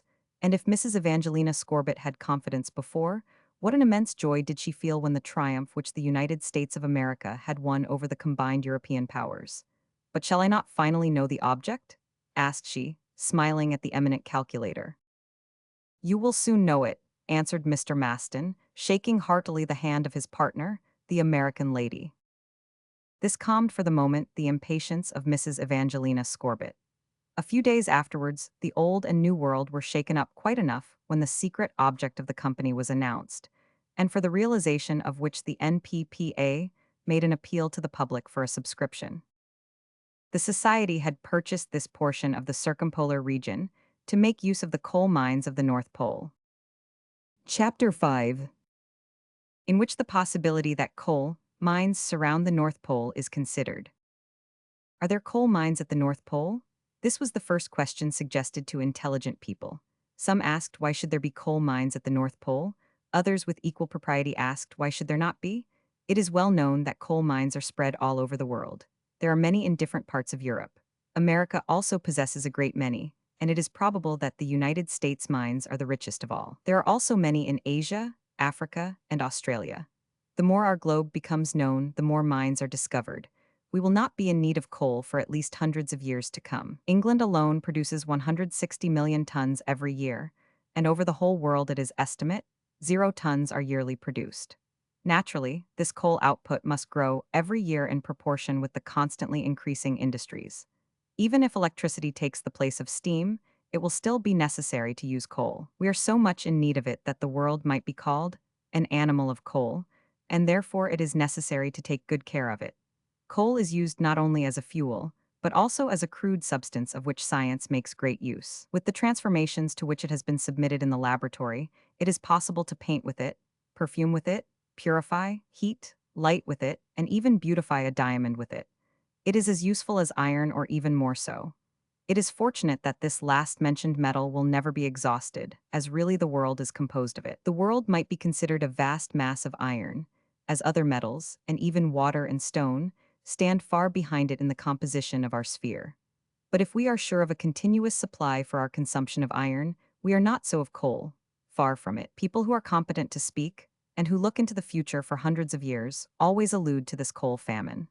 But, say the opposing party, and in the United States there are many people who like to contradict for the mere sake of argument, and who take pleasure in contradicting, why should there be coal around the North Pole? Why? Answered those who took the part of President Barbicane. Because, very probably at the geological formation of the world, the sun was such that the difference of temperature around the equator and the poles were not appreciable. Then immense forests covered this unknown polar region a long time before mankind appeared, and when our planet was submitted to the incessant action of heat and humidity. This theory the journals, magazines, and reviews publish in 1,000 different articles, either in a joking or serious way. And these large forests, which disappeared with the gigantic changes of the Earth before it had taken its present form, must certainly have changed and transformed under the lapse of time and the action of internal heat and water into coal mines. Therefore, nothing seemed more admissible than this theory, and that the North Pole would open a large field to those who were able to mine it. These are facts, undeniable facts. Even people who only calculated on simple probabilities could not deny them, and these facts led many people to have great faith in them. It was on this subject that Major Donellan and his secretary were talking together one day in the most obscure corner of the Two Friends Inn. "Well," said Dean Toodrink, "there is a possibility that this Barbicane, who I hope may be hanged some day, is right." "It is probable," said Major Donellan, "and I will almost admit that it is certain. There will be fortunes made in exploring this region around the pole. If North America possesses so many coal mines, and, according to the papers, new ones are discovered quite frequently, it is not at all improbable that there are many yet to be discovered. I may add that Prof. Nordenskjold has found many kinds of different stones, which contain a great variety of fossil plants in his researches in the Arctic region." "Higher up?" asked Dean Toodrink. "Higher up, or rather further up, in a northerly direction," answered the major. "The presence of coal is practically established, and it seems as if you would only have to bend down to pick it up. Well, if coal is so plentiful on the surface of these countries, it is right to conclude that its beds must go all through the crust of the globe." He was right. Major Donellan knew the geological formation around the North Pole well, and he was not a safe person to dispute this question with. And he might have talked about it at length if other people in the inn had not listened. But he thought it better to keep quiet after asking, "Are you not surprised at one thing? One would expect to see engineers or at least navigators figure in this matter, while there are only gunners at the head of it. It is not surprising that the newspapers of the civilized world soon began to discuss the question of coal discoveries at the North Pole." "And why not?" asked the editor of an American paper who took the part of President Barbicane, "when it is remembered that Capt. Nares, in 1875 and at the 82nd degree of latitude, discovered large flower beds, hazel trees, poplars, beech trees, etc. And in 1881, and added a scientific publication of New York, during the expedition of Lute Greely at Lady Franklin Bay, was not a layer of coal discovered by our explorers a little way from Fort Conger, near Waterhouse? And did not Dr. Pavey say that these countries are certainly full of coal, perhaps placed there to combat at some day the terrible masses of ice which are found there?" Against such well-established facts brought out by American discoverers, the enemies of President Barbicane did not know what to answer. And the people who asked why should there be coal mines began to surrender to the people who asked why should there be none. Certainly there were some, and very considerable ones, too. The circumpolar ice cap conceals precious masses of coal contained in those regions where vegetation was formerly luxuriant. But if they could no longer dispute that there were really coal mines in this Arctic region, the enemies of the association tried to get revenge in another way. "Well," said Major Donellan one day after a hard discussion which had arisen in the meeting room of the gun club, and during which he met President Barbicane face to face, "all right. I admit that there are coal mines. I even affirm it, there are mines in the region purchased by your society, but go and explore them, huh? Ha, ha." "That is what we are going to do," said Impi Barbicane. "Go over the 84th degree, beyond which no explorer as yet has been able to put his foot. We will pass it, reach even the North Pole," said he. "We will reach it." And after hearing the president of the gun club answer with so much coolness, with so much assurance, to see his opinion so strongly, so perfectly affirmed, even the strongest opponent began to hesitate. They seemed to be in the presence of a man who had lost none of his old-time qualities, quiet, cold, and of an eminently serious mind, exact as a clock, adventurous, but carrying his practical ideas into the rashest enterprises. Major Donellan had an ardent wish to strangle his adversary. But President Barbicane was stout and well able to stand against wind and tide, and therefore not afraid of the Major. His enemies, his friends and people who envied him knew it only too well. But there were many jealous people, and many jokes and funny stories went round in regard to the members of the Gun Club. Pictures and caricatures were made in Europe, and particularly in England, where people could not get over the loss which they suffered in the matter of pounds sterling. "Ah," said they, "this Yankee has got it in his head to reach the North Pole. He wants to put his foot where, up to the present time, no living soul has yet been. He wants to build palaces and houses, and, perhaps, the White House of the United States, in a part of the world which has never yet been reached, while every other part of the world is so well known to us." And then wild caricatures appeared in the different newspapers, in the large show windows and news depots, as well in small cities of Europe as in the large cities of America. There appeared drawings and cartoons showing President Barbicane in the funniest of positions trying to reach the North Pole. One audacious American cut had all the members of the Gun Club trying to make an underground tunnel beneath the terrible mass of immovable icebergs to the 84th degree of northern latitude, each with an axe in his hand. In another, Impai Barbicane, accompanied by Mr. J.T. Maston and Capt. Nichol, had descended from a balloon on the much-desired point, and after many unsuccessful attempts and at the peril of their lives, had captured a piece of coal weighing about half a pound. This fragment was all they discovered of the anticipated coal fields. There were also pictures made of J.T. Maston, who was as much used for such purposes as his chief. After having tried to find the electric attraction of the North Pole, the secretary of the Gun Club became fixed to the ground by his metallic hand. The celebrated calculator was too quick-tempered to find any pleasure in the drawings which referred to his personal conformation. He was exceedingly annoyed by them, and Mrs. Evangelina Scorbut, it may be easily understood, was not slow to share his indignation. Another drawing in the Lantern of Brussels represented the members of the council and the members of the Gun Club tending a large number of fires.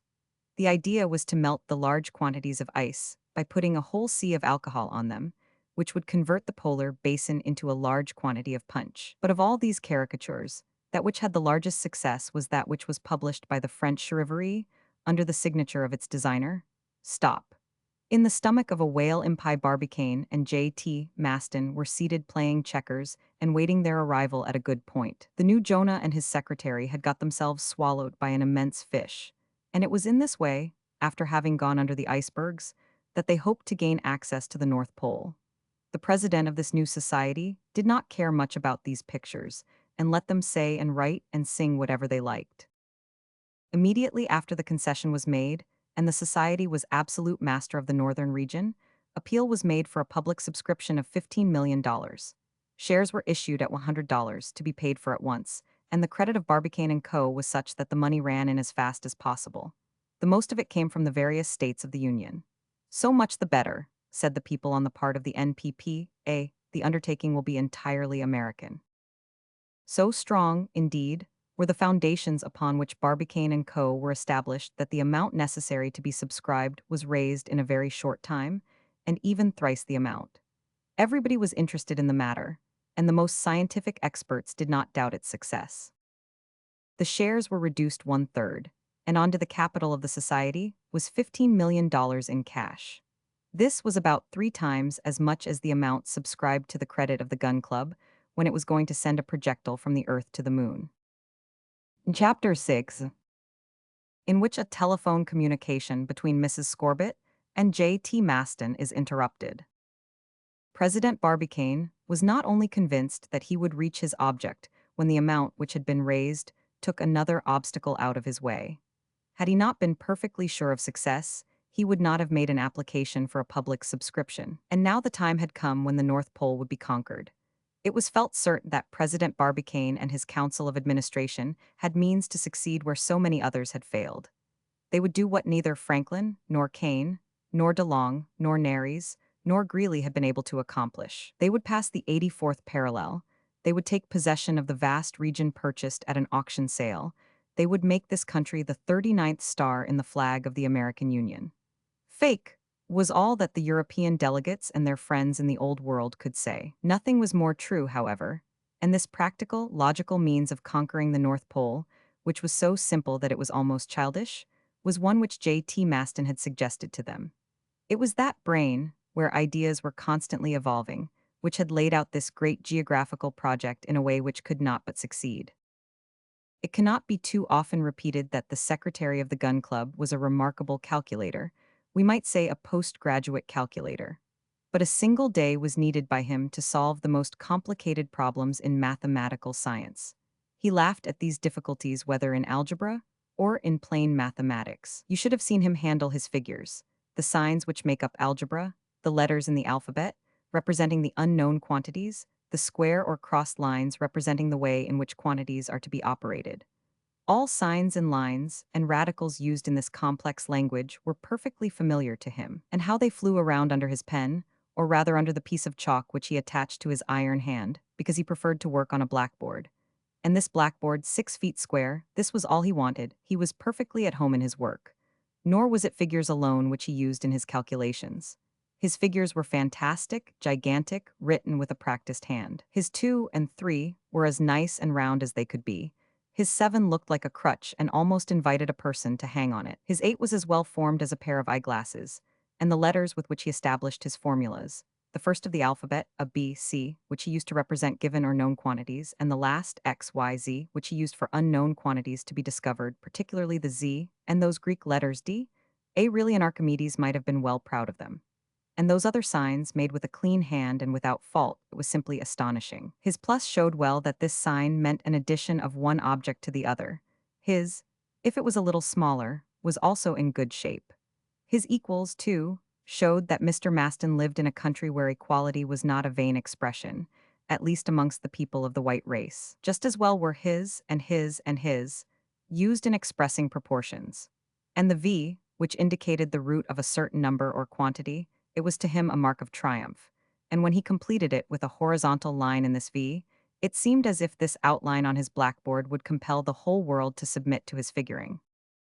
But do not think that Mr. J.T. Maston's mathematical intelligence was confined to elementary algebra. No, no matter what figuring he had to do, it was alike familiar to him, and with a practiced hand he made all the signs and figures, and even did not hesitate at, which looks very simple, but behind which lays a great deal of calculation. The same with the sign S, which represents the sum of a finished number. Also the sign 8, by which the mathematicians designate the incomplete, and all those mysterious symbols which are used in this language, and which are unknown to the common people. This astonishing man was able to do anything even in the very highest grades of mathematics.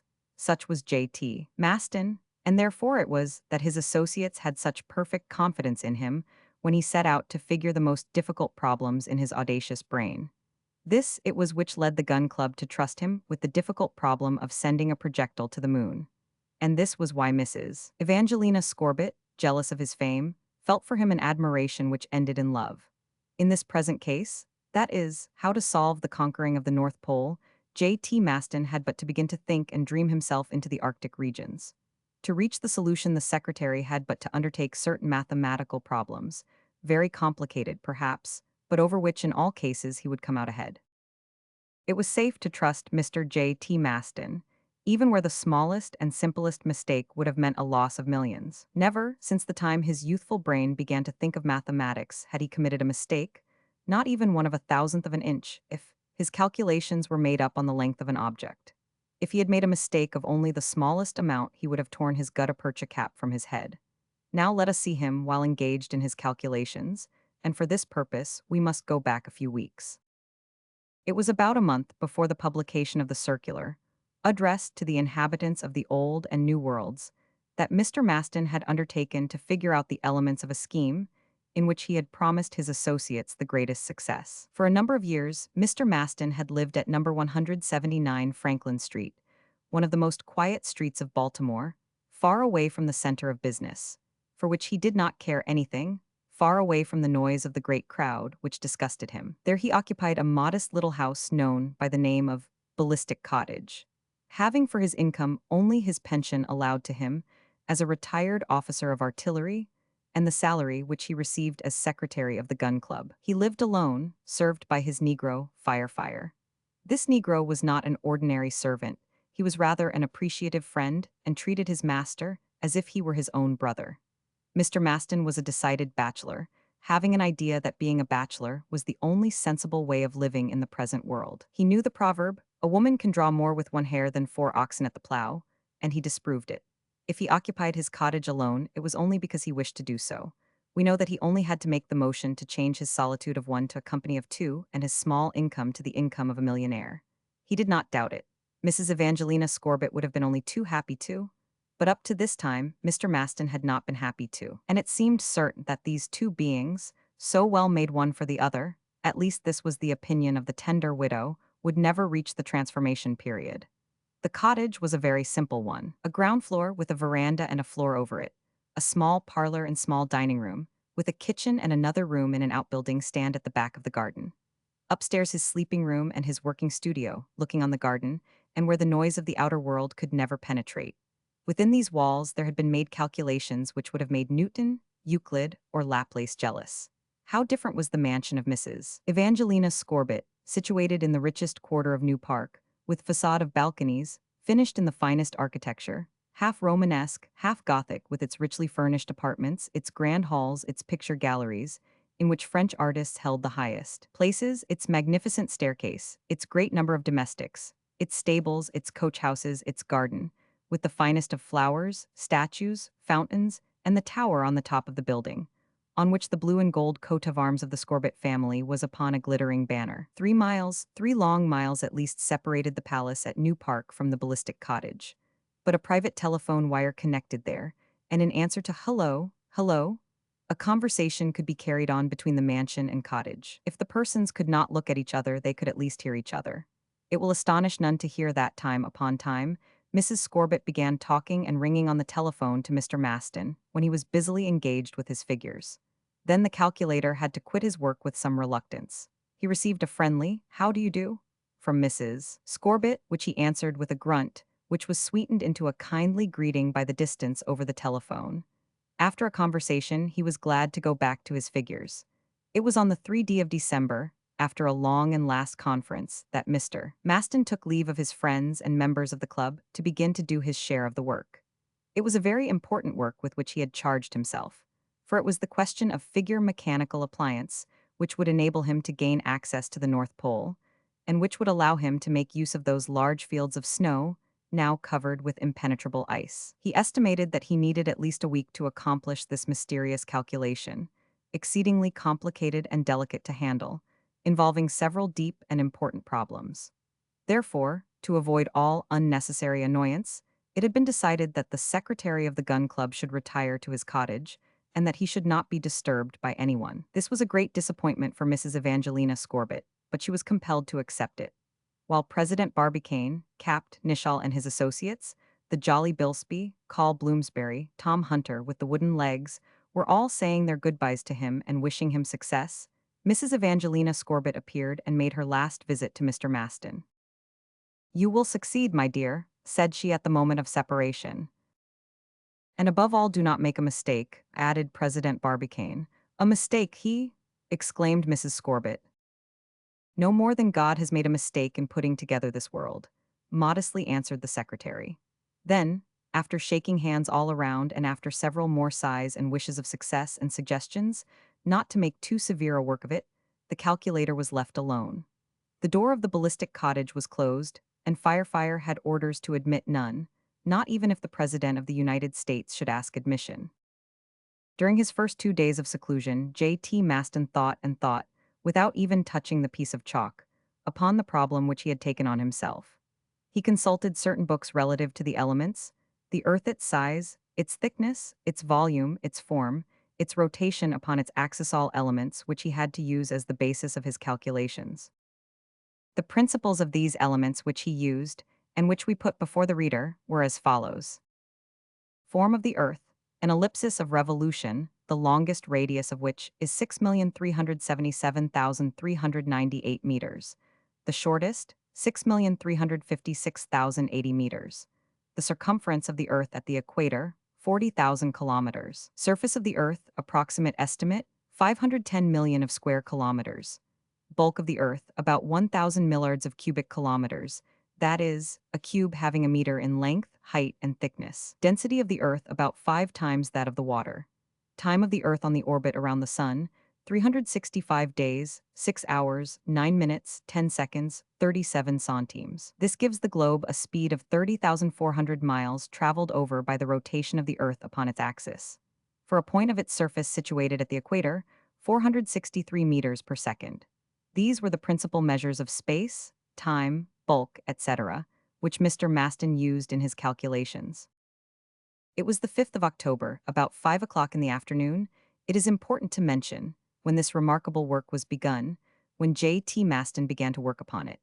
He began his calculation with a diagram representing the circumference of the Earth around one of its grand circles, say the equator.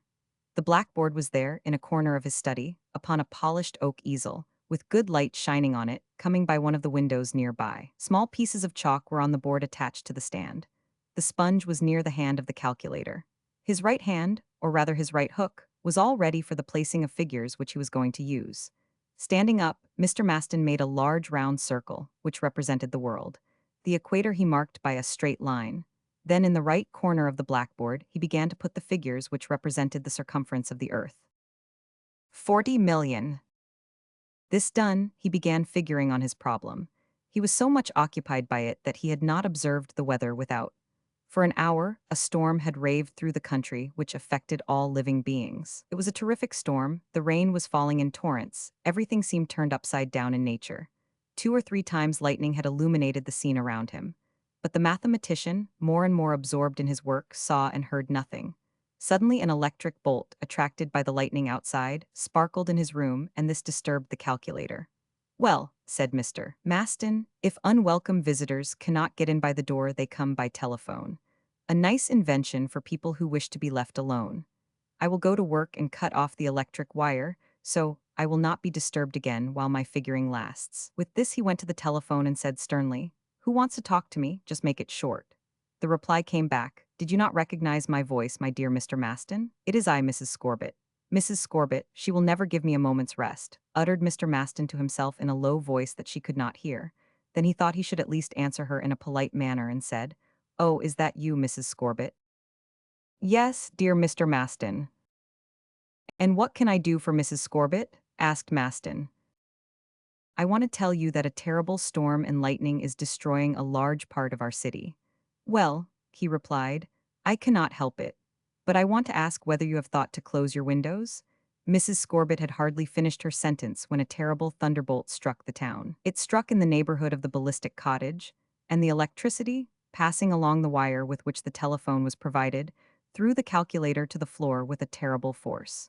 J.T. Maston made the best somersault he ever did in his life. His metal hook had touched the live wire, and he was thrown down like a shuttlecock. The blackboard, which he had struck in his fall, was sent flying to another part of the room. Then the electricity passed into other objects and disappeared through the floor. The stupefied Mr. Maston got up and touched the different parts of his body to assure himself that he was not hurt internally. This done, he resumed his cold, calculating way. He picked everything up in his room, put it in the same place where it had been before, and put his blackboard on the easel, picked up the small pieces of chalk, and began again his work, which had been so suddenly interrupted. He noticed that on account of the fall, the number which he had made on the right side of the blackboard was partly erased, and he was just about to replace it when his telephone again rang with a loud noise. "Again," said J.T. Maston, and going to the telephone he exclaimed, "Who is there?" "Mistress Scorbitt." "And what does Mrs. Scorbitt want? Did not this terrible thunderbolt strike Ballistic Cottage? I have good reason to think so. Ah, great God, the thunderbolt." "Don't be alarmed, Mrs. Scorbitt. You have not been injured, Mr. Maston." "Not at all," he replied. "You are sure you have no injuries whatever," said the lady. "I am only touched by your kindness towards me," replied Mr. Maston, thinking it the best way to answer. "Good evening, dear Mr. Maston." "Good evening, dear Mrs. Scorbitt." Returning to his work, Mr. Maston said, sotto voce, "To the devil with her. If she had not handled the telephone at such a time, I would not have run the risk of being hurt by electricity." Mr. Maston did not wish to be interrupted in his work again, and so took down his telephone and cut the wire. Then, taking again as basis the figure which he had written, he added different formulas of it, and finally a certain formula which he had written on his left side, and then he began to figure in all the language of algebra. A week later, on the 11th of October, this magnificent calculation was finished, and the secretary of the gun club brought his solution of the problem with great pride and satisfaction to the members of the gun club, who were awaiting it with very natural impatience. This then was the practical way to get to the North Pole mathematically discovered. Here was also a society, under the name of the NPPA, to which the government of Washington had accorded a clear title of the Arctic region in case they should buy it on auction, and we have told of the purchase made in favor of American buyers and of the appeal for a subscription of $15 million. Chapter 7, in which President Barbicane says no more than suits his purpose. On the 22nd of December, the subscribers to Barbicane & Co. were summoned to a general meeting. It is hardly necessary to say that the headquarters of the gun club were selected as the place of the meeting. In reality, the whole block would not have been sufficient to give room to the large crowd of subscribers who assembled on that day. But a meeting in the fresh air on one of the public squares of Baltimore was not very agreeable in such cold weather. Usually the large hall of the gun club was decorated with models of all kinds lent by members of the club. It was a real museum of artillery. Even the furniture, chairs and tables, sofas and divans, recalled by their strange shapes those murderous engines which had sent into a better world many brave people whose greatest wish was to die of old age. On this meeting day, all these things were taken down and out. This was not a meeting for the purpose of war, but a commercial and peaceful meeting over which Impai Barbicane was going to preside. All room possible had been made for the subscribers who arrived from all parts of the United States. In the hall as well as in the adjoining rooms, the crowds were pushing and pressing each other, without heeding the innumerable people who were standing on the adjoining streets. The members of the gun club, as first subscribers to the affair, had places reserved for them very near the desk. Among them could be found Call Bloomsbury, more happy than ever, Tom Hunter with his wooden legs and the jolly Bilsby. Very snug in a comfortable armchair was Mrs. Evangelina Scorbett, who should really have had a place on the right hand of the president, as she was in reality the owner of the Arctic region. Several other ladies were in the crowd.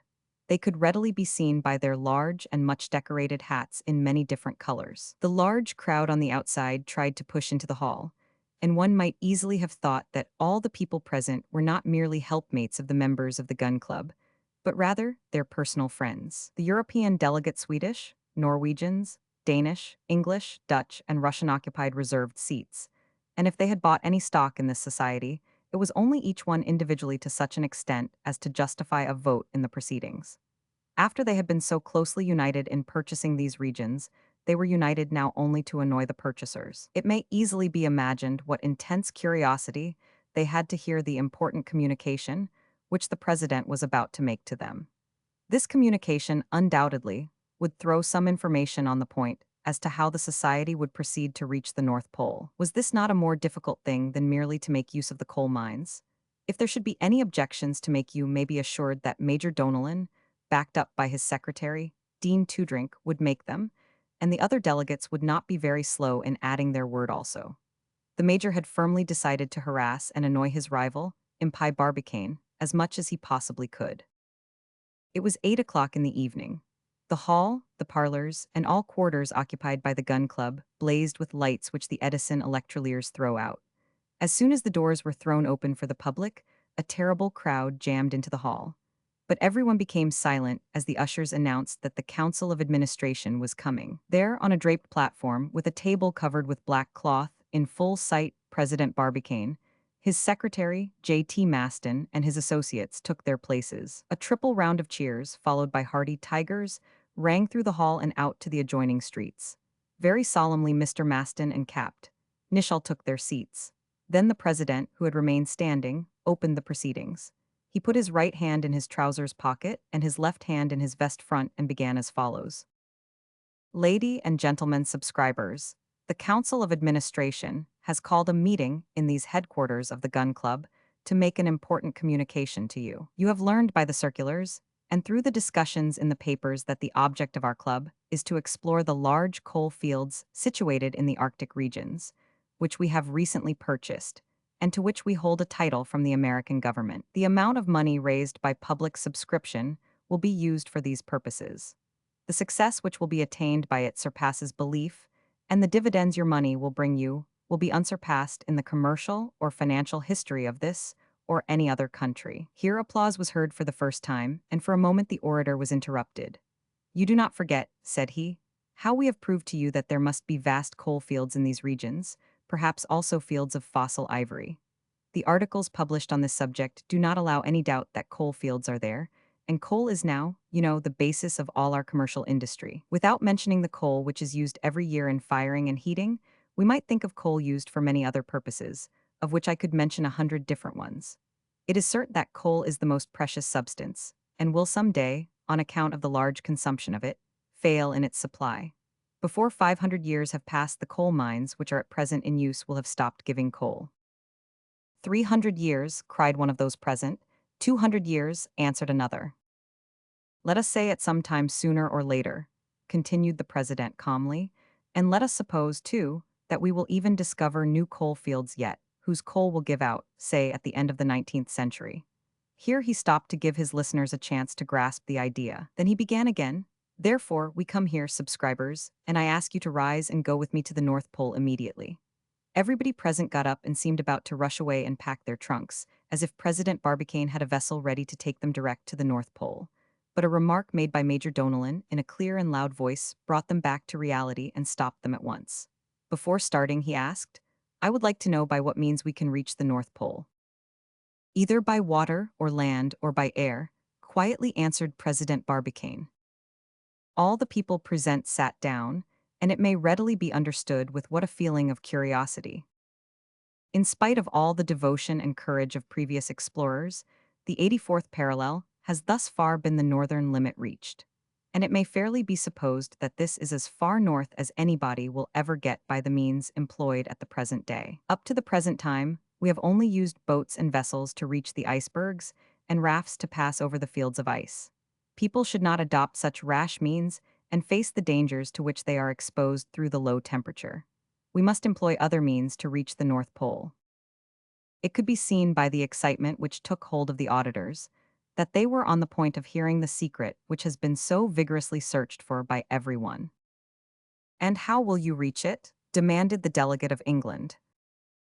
Before 10 minutes have passed you will know it, Major Donellan, said President Barbicane, and I may add in addressing myself to all the stockholders that they should have confidence in us as the promoters of this affair, for we are the same who have tried to send a projectile to the moon.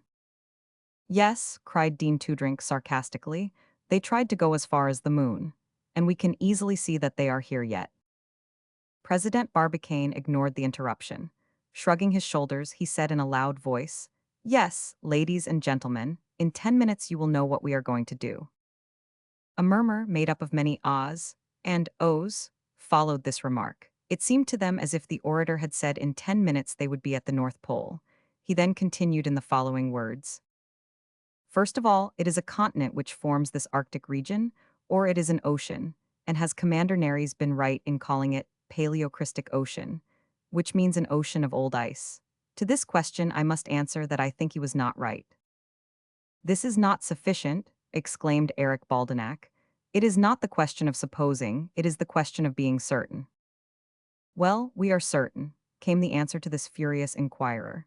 Yes, it is a solid continent and not an ice ocean which the NPPA has purchased, and which now belongs to the United States, and which no European power has the right to touch. A little murmur came from the neighborhood of the delegates of the Old World. Bah, they said, it is full of water, a regular wash basin which you will not be able to empty. Dean Toodrink, as usual, made most of the remarks and met the hearty applause of his associates. No, sir, answered President Barbicane, quickly. There is a regular continent, a platform which rises like the Gobi Desert in Central Asia, 3 or 4 kilometers above the surface of the ocean. This is very easy to be seen from the observations made in the neighboring countries, of which the polar region is only an extension. After their explorations have not Nordenskjold, Perry and Mygaard stated that Greenland gets higher and higher towards the North Pole. Besides, they have found birds, different products and vegetables in the northern ice ivory teeth also, which indicate that this region must have been inhabited, and that animals must have been there, and perhaps people as well. There used to be large forests there, which must have been formed into coal fields, which we will explore. Yes, there is a continent, without a doubt, around the North Pole, a continent free from all human beings, and on which we will place the banner of the United States. At this remark, the auditors expressed great delight. When the noise had finally subsided, Major Donellan could be heard to remark, "Well, 7 minutes have already gone by of the 10 which, as you say, would be sufficient to reach the North Pole." "We shall be there in 3 minutes," coolly answered President Barbicane. "But even if this be a continent which constitutes your purchase, and if it is a raised country, as we may have reasons to believe, it is also obstructed by eternal ice, and in a condition which will make exploration extremely difficult," responded the major. "Impossible," cried Jan Harold, who emphasized this remark with a wave of his hand. "Impossible, all right," said impied Barbicane. "But it is to conquer this impossibility that we have purchased this region. We will need neither vessels nor rafts to reach the North Pole. No, thanks to our operations, the ice and icebergs, new or old, will melt by themselves, and it will not cost $1 of our capital nor 1 minute of our time." At this there was absolute silence. The most important moment had come. "Gentlemen," said the president of the gun club, "Archimedes only asked for a lever to lift the world. Well, this lever we have found. We are now in a position to remove the North Pole." "What, remove the North Pole?" cried Eric Baldenak. "Will you bring it to America?" asked Jan Harold. Without doubt President Barbicane did not wish to explain himself just yet, for he continued, "In regard to this point of leverage, do not tell it," cried one of his associates with a terrible voice. "In regard to this lever." Keep the secret," cried the majority of the spectators, taking up the cry. "We will keep it," said President Barbicane. Naturally, the European delegates were very much vexed at this remark. This will be easily understood. In spite of all these exclamations, the orator never had any intention of making his plan known. He continued to say, "We obtained our object, thanks to a mechanical device, one which has no precedent in the annals of industrial art. We will undertake it and bring it to a successful finish by means of our capital, and how I will inform you forthwith." "Hear, hear," said the others present. "First of all, the idea of our plan comes from one of the ablest, most devoted and illustrious calculators, and one of our associates as well," said President Barbicane, "one to whom we owe all the calculations which allows us to have our work in such good condition. As the exploration of the North Pole is not a piece of play, the removal of the pole is a problem which could only be solved by the highest calculations. Therefore we have called the assistance of the Honorable Secretary, Mr. J.T. Maston." "Hip, hip, hip, hurrah for J.T. Maston," exclaimed all the auditors, seemingly electrified by the presence of this extraordinary calculator. Mrs. Evangelina Scorbitt was deeply touched by this recognition of the celebrated mathematician, who had already entirely gained her heart. He contented himself with turning his head to the right and left, bowing and thanking his auditors. "Already, dear subscribers," said President Barbicane, "since the great meeting in honor of the arrival of the Frenchman, Mitchell Arden, in America, some months before our departure for the moon, and this confident Yankee spoke of the trip to the moon as quietly as if it were no more than a trip to New York, J.T. Maston had already said to himself, 'We must invent machines to move the North Pole. We must find a point for action and put the axis of the Earth in the right direction from the object.' Well, any or all of you who listen to me find it if you can. I can only say the machines have been invented, the point of leverage has been found, and now let us pay our attention to the question of fixing, in the right way, for our end of the axis of the Earth." Here he stopped speaking, and the astonishment which was expressed on the faces of his auditors it is impossible to describe. "What?" cried Major Donellan. "You then have the idea of putting the axis of the Earth in another direction?" "Yes, sir," answered President Barbicane promptly. "We have the means of making a new one which will hereafter regulate the routine of day and night." "You want to modify the daily rotation of the Earth?" repeated Kharkov with fire in his eyes. "Absolutely, but without affecting its duration," answered President Barbicane. "This operation will bring the pole at or about the 67th parallel of latitude. Then the Earth will be similar to the planet Jupiter, whose axis is nearly perpendicular to the plane of its orbit. Now this movement of 23 degrees 28 minutes will be sufficient to give at our North Pole such a degree of heat that it will melt in less than no time the icebergs and field which have been there for thousands of years." The audience was out of breath. Nobody thought of interrupting the orator, even to applaud him. All were taken in by this idea, so ingenious and simple, of modifying the axis on which this earthly sphere is rotating. And as for the European delegates, well, they were simply stupefied, paralyzed, and crushed. They kept their mouths shut in the last stage of astonishment. But the hurrahs seemed to rend the hall asunder, when President Barbicane made the additional remark. It is the sun which will take upon himself the melting of the icebergs and fields around the North Pole, and thus make access to the same very easy. So, as people cannot go to the pole will come to them. Chapter 8. Yes, just like Jupiter. Since that memorable meeting in honor of Mitchell Arden, the Hun, J.T. Maston had talked and thought of nothing else but the changing of the axis of the Earth. He had studied the subject as much as possible and found out all the facts and figures about it. As the problem had been solved by this eminent calculator, a new axis was going to take the place of the old one upon which the Earth was now turning, and the world would otherwise remain the same. In the scheme, it would be possible for the climate around the North Pole to become exactly the same as that of Trondheim, in Norway, in the spring. Naturally, then the large amount of ice would melt under the ardent sun. At the same time, the climates would be distributed over our sphere like those now on the surface of Jupiter. In other words, the new formed society of Barbicane was going to change everything at present on the surface of the Earth. And the creation of this new axis was possible, just as soon as the platform of which Archimedes had dreamed, and the lever imagined by J.T. Maston, were at the disposal of these courageous engineers. And as they had decided to make a secret of their invention, until a future time, people could not do anything else but make their own figures. This was what all the papers did, calling on the most scientific persons and learning, as well something from the most ignorant persons. If there really were people living on the surface of Jupiter, they had a good many advantages over those on the Earth. Advantages which had all been narrated and explained in the meeting which was held before the trip to the moon. All these advantages would come to the people living on the Earth if Barbicane and Co. could accomplish what they intended to do. 24 hours would then always separate two noons from each other. Twilight and dawn would always be as they are now. But the most curious thing of all would be the absence of the different seasons of the year. Now there were summer, winter, fall, and spring. The people living on Jupiter did not know these seasons at all. After this experiment, people living on this globe would not know them either. As soon as the new axis would be in smooth working order, there would be no more ice regions, nor torrid zones, but the whole world would have an even temperature climate. What, after all, is the torrid zone? It is a part of the surface in which the people can see the sun twice yearly at its zenith. And the temperate zone, but a part where the sun never goes to the zenith. And the icy region, but a part of the world which the sun forgets entirely for a long time. And around the North Pole this extends for 6 months. It is simply the position of the sun which makes a country exceedingly hot or cold. Well, these things would not appear any longer on the surface of the world. The sun would be always over the equator.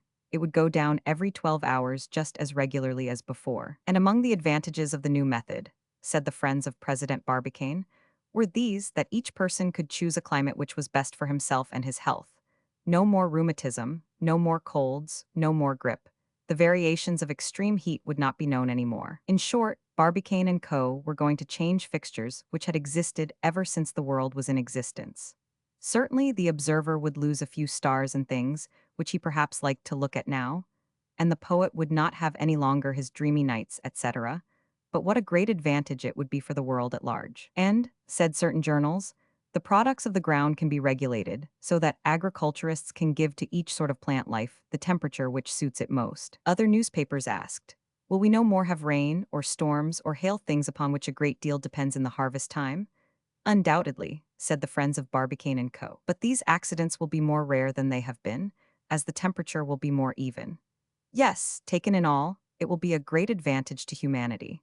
It will be the real millennium of the earthly globe, and Barbicane and Co. will have done a service to mankind which, but for them, would have remained an impossibility. Yes, said Mitchell Arden, our hemisphere, the surface of which is always either too cold or too warm, will no longer be the place for colds and rheumatism, etc. A New York paper of D printed the following article: Honor to President Barbicane.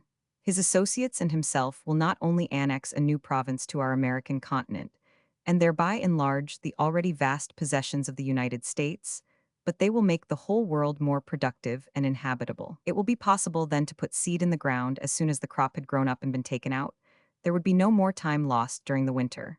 And the coal mines also would make the country richer than the value of its entire present realty.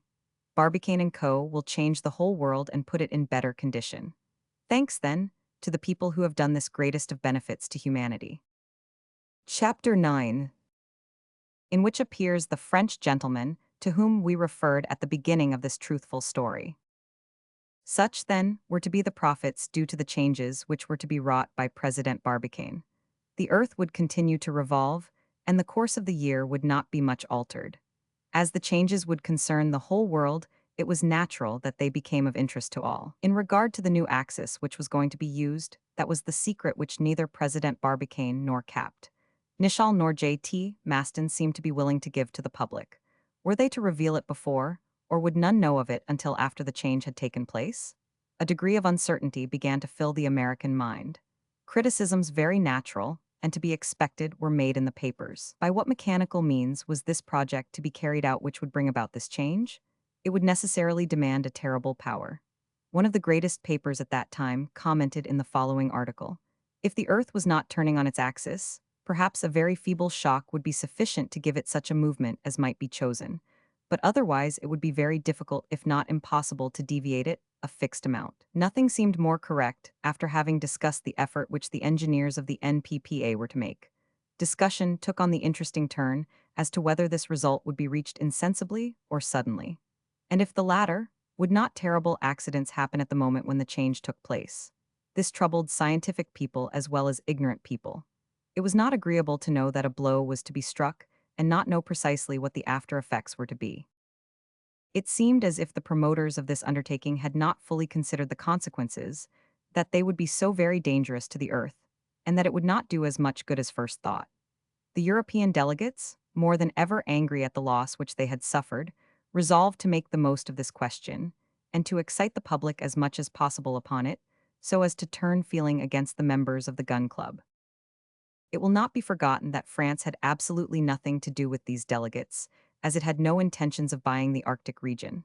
However, a Frenchman had come to Baltimore, and for his own personal benefit and information had watched with great interest the proceedings of the Gun Club. He was an engineer, not more than 35 years old. He had been first in the Polytechnic School, and came out of it with the highest honors. He was without doubt as skillful a calculator as Mr. J.T. Maston.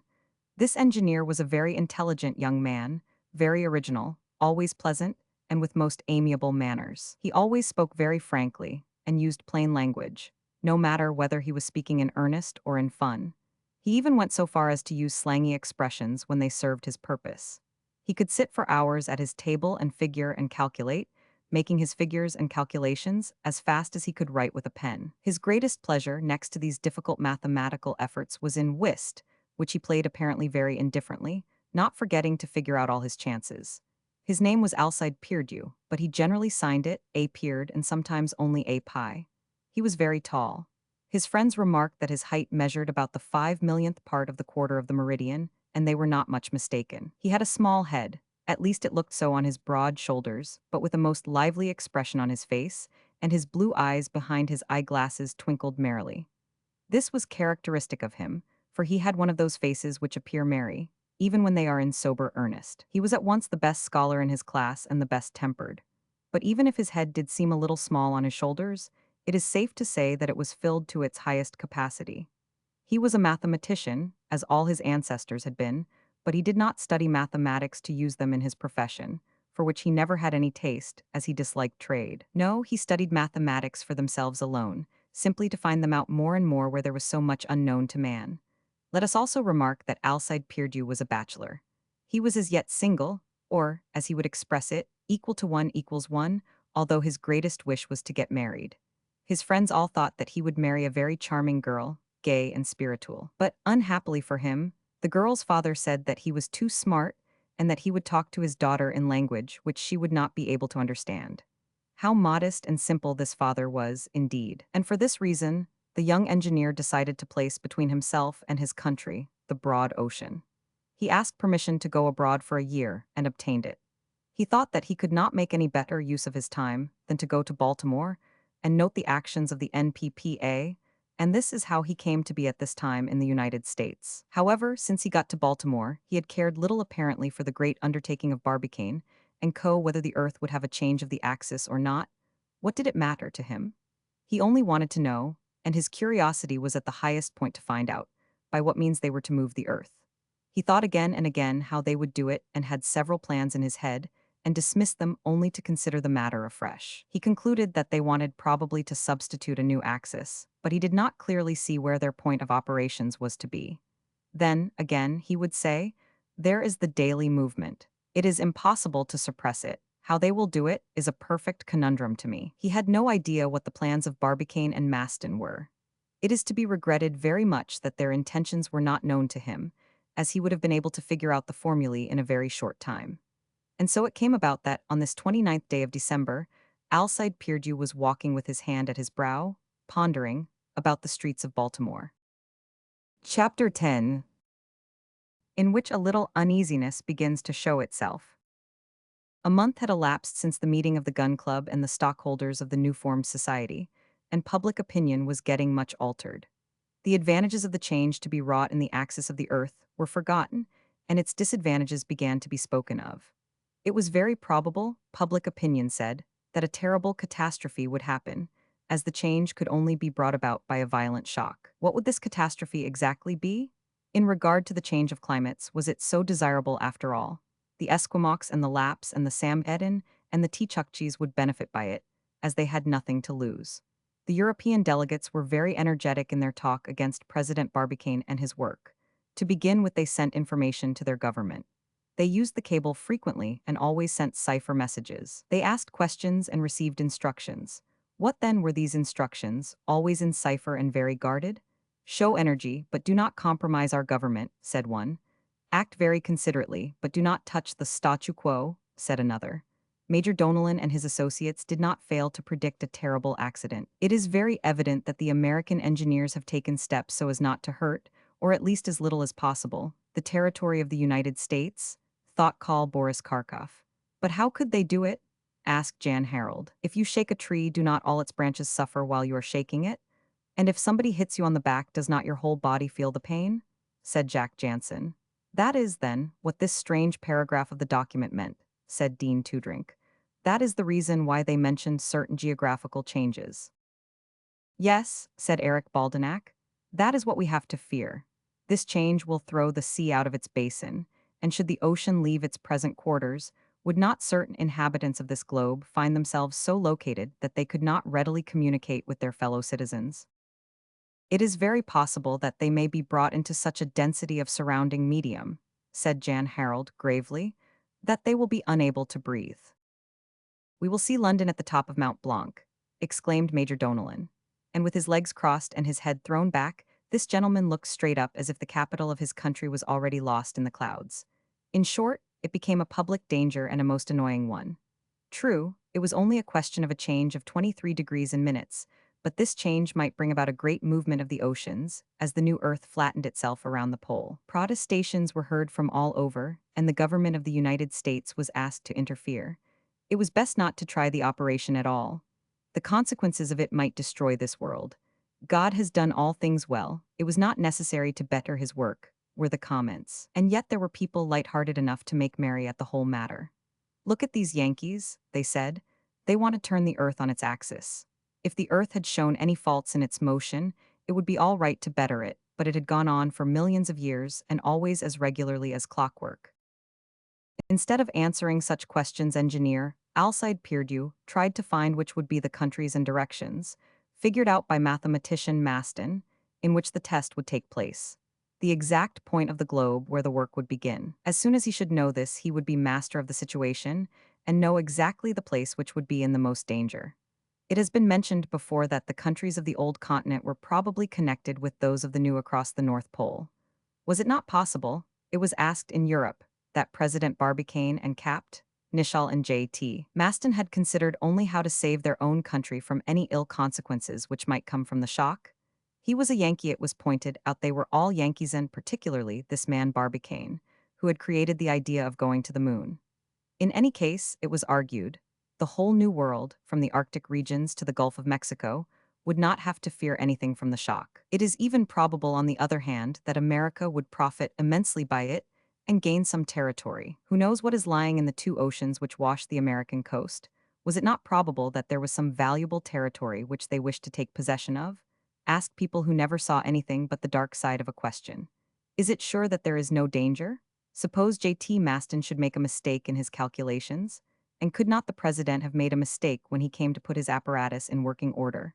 This might happen to the smartest people. They might not always put the bullet in the target, or they might neglect to put the cannonball into the cannon, were the comments of these nervous folk.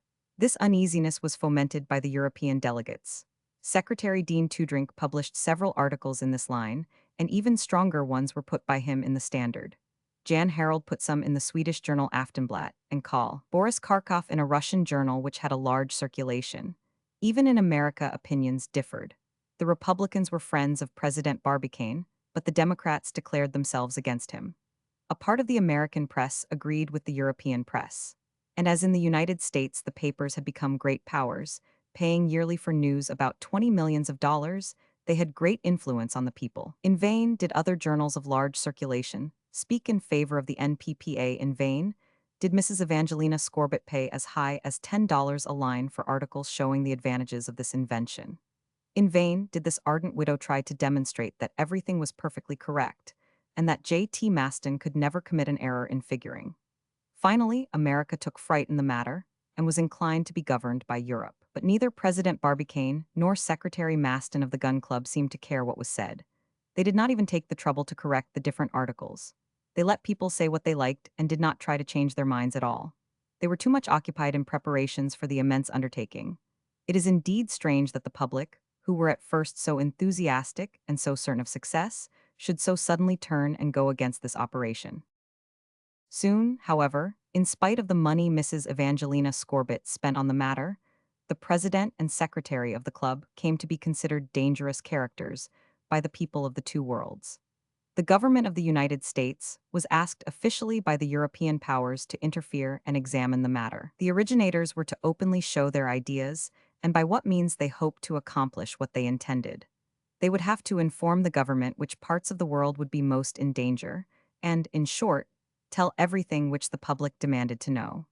The government at Washington was compelled to do what they were asked. The uprising of public sentiment in the northern, southern, and middle states of the Union did not allow them any other course. A commission of engineers, mechanicians, mathematicians, and geographers were appointed, 50 in all, presided over by John Prestes by the Act of the 19th of February, with full power to do anything which they considered necessary in the matter. At first, the president of the society received orders to appear before this committee. President Barbicane did not respond. Agents went to his house in Baltimore, but the president was gone. Where was he? No one knew. When did he depart? 6 weeks ago, on the 11th of January, he had left the city, and the state of Maryland as well, in company with Capt. Nichol. Where did they both go? Nobody could tell. Evidently, the two members of the gun club went to that mysterious region where preparations were going on for the great operation. But where could this place be? It was most important to know where this place was in order to break up and destroy the plans of these engineers before they had got too far in their work. The consternation produced by this departure of the president and his associate was enormous. It soon changed public opinion to hatred against the NPPA and its managers. But there was one man who ought to know where the president and his associate had gone. There was one man who could answer this gigantic question, which at present excited the whole world, and this man was J.T. Maston. He was ordered to appear before the committee of inquiry under the presidency of John Prestes. He did not appear. Had he also left Baltimore? Had he also gone to join his associates to aid them in their work, the results of which the whole world now expected with such immense fright? No. J.T. Maston was living still in his ballistic cottage, at number 179 Franklin Street, working all the time and already beginning new calculations, only interrupting his work when he wanted to spend a social evening with Mrs. Evangelina Scorbitt at her magnificent residence at New Park. An agent was sent to him by the president of the inquiry committee with orders to bring him to their meeting. The agent arrived at the cottage, knocked at the door, and introduced himself. He was harshly received by Fire, but much worse by the proprietor of the house. However, Mr. Maston thought it was no more than right that he should go to the meeting, and he went with the agent. As soon as he had arrived, they began to question him. The first question was, "Where is President Barbicane and Capt. Nichol at present?" He answered with a steady voice, "I know where they are, but I am not at liberty to disclose this information." Second question, "Have he and his associates made the necessary preparations to put this operation in working order?" "This," said Maston, "is a part of the secret which I cannot reveal." Would he be man enough to let this committee examine his own work, so they would be able to judge if his society would be in position to accomplish their intentions? No, most certainly I shall not allow it, never. I would rather destroy it. It is my right as a citizen of free America to refuse to communicate to any person the result of my work. "But," said President Prestes in a very serious voice, "if it is your right to keep silent, it is the right of the whole United States to ask you to stop these rumors and give an explanation of the means which will be employed by your company." Mr. Maston did not agree that it was his right nor that it was his duty to answer further questions. In spite of their begging, threatening, etc., they could obtain nothing from this man with the iron hook. Never, never would he say one word of it, and it was hardly possible to believe that such a strong will was concealed under that cover of gutta percha. Mr. Maston went away as he had come. He was congratulated by Mrs. Evangelina Scorbitt, who was delighted by the courageous attitude taken by him. When the results of this last meeting of the inquiry committee became known, public indignation really took a turn which threatened the security and safety of the calculator. The pressure of public opinion was so great that the cabinet of the government of the United States was compelled to give the committee full permission to do what they thought most necessary and advisable in the matter. One evening, the 13th of March, J.T. Maston was in his study at the ballistic cottage, very much interested in different figures, when suddenly the telephone bell attracted his attention. "Hello, hello," said he, annoyed by this sudden interruption. "Who wants me?" "MME, Scorbitt. What does Mrs. Scorbitt want?" "She wants to put you on your guard. I am informed this moment," and she had not time to finish the phrase when Mr. Maston heard a terrible noise at the door of his house. On the stairs which led to his study there was an extraordinary racket. He could hear loud voices, many angry voices, then the noise of a whole army of men moving towards his door.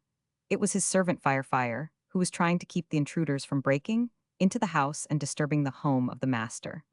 A moment afterwards the door was violently opened, and a policeman appeared, followed by several others. This policeman had a warrant to make a visit to the house and to take possession of all papers and also of J.T. Maston himself. The angry secretary of the gun club reached for his revolver and would have certainly defended himself had he not been suddenly disarmed. He was held by officers, and all his papers were put in a bundle. Suddenly he made a bold effort, freed himself, grabbed his notebook, out of which he tore the last page and began to chew it very quickly. "Now you can take it," said he, "for it will be no good to you." An hour afterwards he was a prisoner in the jail of Baltimore. This was undoubtedly the best that could happen to him, as it was extremely dangerous for him to be at liberty due to the then excited state of the public mind. Chapter 11. What was found in the notebook of J.T. Maston, and what it no longer contained. The notebook, which was taken possession of by the police, had 30 pages covered with formulae and figures, including all the calculations of J.T. Maston. It was a work of the higher mathematics, which could only be appreciated by the highest mathematicians. The following formula: Equation 1, which was also to be found in the calculation of from the Earth to the Moon, held a prominent place in these calculations.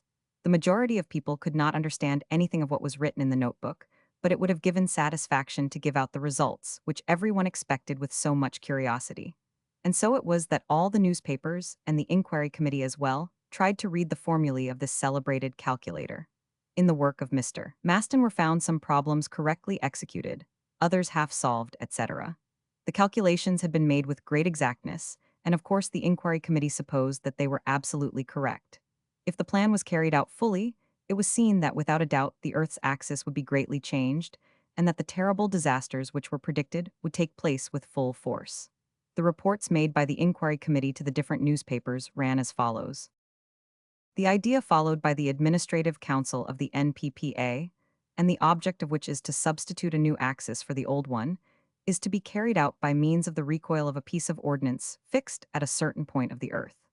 If the barrel of this device is immovably fixed to the ground, it is not at all doubtful that it will communicate its shock over our whole planet. The engine adopted by the engineers of the society is then nothing else but a monster cannon. the effect of shooting, which would be absolutely nothing if it were pointed vertically. To produce its highest effect, it is necessary to point it horizontally towards the north or south. And it is this last direction which has been chosen by Barbicane and Co. under these conditions. The recoil will produce a movement of the Earth towards the north, a movement similar to that of one billiard ball touched very slightly by another. This was really just what the clever Alcide Pierdeux had predicted. As soon as the cannon has been fired off, the center line of the Earth would be displaced in a parallel direction to that of the recoil. This would change the direction of the orbit somewhat, and consequently the duration of the year, but in such a mild way that it must be considered as absolutely free from bad results. At the same time, the Earth takes a new movement of rotation around an axis in the plane of the equator, and the daily rotation will then be accomplished indefinitely upon this new axis, as if no daily movement had existed previous to the shock. At present, this movement is made around the lines of the poles, and in combination with the accessory force produced by the recoil, there was created a new axis, the pole of which moves from the present to the amount of a quantity called x. In other words, if the cannon is fired at the moment when the vernal equinox one of the intersections of the equator and the ecliptic is at the nadir of the point of shooting, and if the recoil is sufficiently strong to displace the old pole 23 degrees, 28 minutes, the new axis becomes perpendicular to the direction of the Earth's orbit, the same as it is for the planet Jupiter. What the consequences were expected to be we already know, as President Barbicane had indicated them at the meeting of the 22d of December. But given the mass of the Earth and the quantity of momentum, which she possesses, is it possible to conceive a piece of ordnance so strong that its recoil will be able to produce a modification in the actual direction of the real pole, and especially to the extent of 23 degrees, 28 minutes? Yes, if a cannon or a series of cannons are built with the dimensions required by the laws of mechanics, or, in lieu of these dimensions, if the inventors were in possession of an explosive strong enough to impel a projectile with the necessary velocity for such a displacement. Now, taking as a basis model the cannon of 27 centimeters of the French Marine Corps, which throws a projectile of 180 kilograms with an initial velocity of 500 meters a second, by giving to this piece of ordnance an increased dimension of 100 times, that is, 1,000,000 times in volume, it would throw a projectile of 180,000 tons. Or, in other words, if the powder had strength sufficient to give to the projectile an initial velocity 5,600 times greater than that of the old black powder used for a cannon, the desired result would be obtained. In fact, with a velocity of 2,800 kilometers a second, a velocity sufficient to go from Paris to St. Petersburg in 1 second, there was no doubt that the recoil of the projectile, acting against the Earth, would put everything again in a state of quietude. Well, extraordinary as it may appear, J.T. Maston and his associates had in their possession exactly this explosive, of a nearly unlimited power, and of which the gunpowder used to throw the ball of the Olympiad towards the moon gave but a faint idea. It was capped. Nicholl who had discovered it. The substances which entered into its composition were only imperfectly entered in the notebook of Mr. Maston, and he merely named it melimlanite. All that was known was that it was formed by the reaction of a melimlo, of organic substances and azotic acids. No matter what the explosive was, with the power which it possessed, it was more than sufficient to throw a projectile weighing 180,000 tons outside of the Earth's attraction, and it was evident that the recoil which it would produce to the cannon would have the effect of changing the axis, displacing the North Pole 23 degrees in minutes, bringing the new axis in the direction of the ecliptic, and, as a consequence of this, effecting all the changes so justly dreaded by the inhabitants of the Earth. However, there was one chance for humanity to escape the consequences of this trial, which was to provoke such revulsions in the geographical and climatic conditions of the globe. Was it possible to build a cannon of such dimensions that it was to be 1,000,000 times greater in volume than the one of 27 centimeters? It was doubtful. That was just the point, and one of the reasons for thinking the attempt of Barbicane and Co. would not succeed. But there was the other possibility, for it seemed that the company had already begun to work on their gigantic project. Now the question arose, where was their place of operations? No one knew, and consequently it was impossible to overtake these audacious operations. It was well known that Barbicane and Nicholl had left Baltimore and America. They had gone away 2 months ago. Where were they? Most certainly at that unknown point of the globe where the operations were underway for their grand object. It was evident that this place was indicated on the last page of the notebook of J.T. Maston. On this point there was no doubt. But this last page had been torn out and eaten up by the accomplice of Impie Barbicane, and Maston sat imprisoned in the Baltimore City prison and absolutely refused to speak. This was the condition of affairs.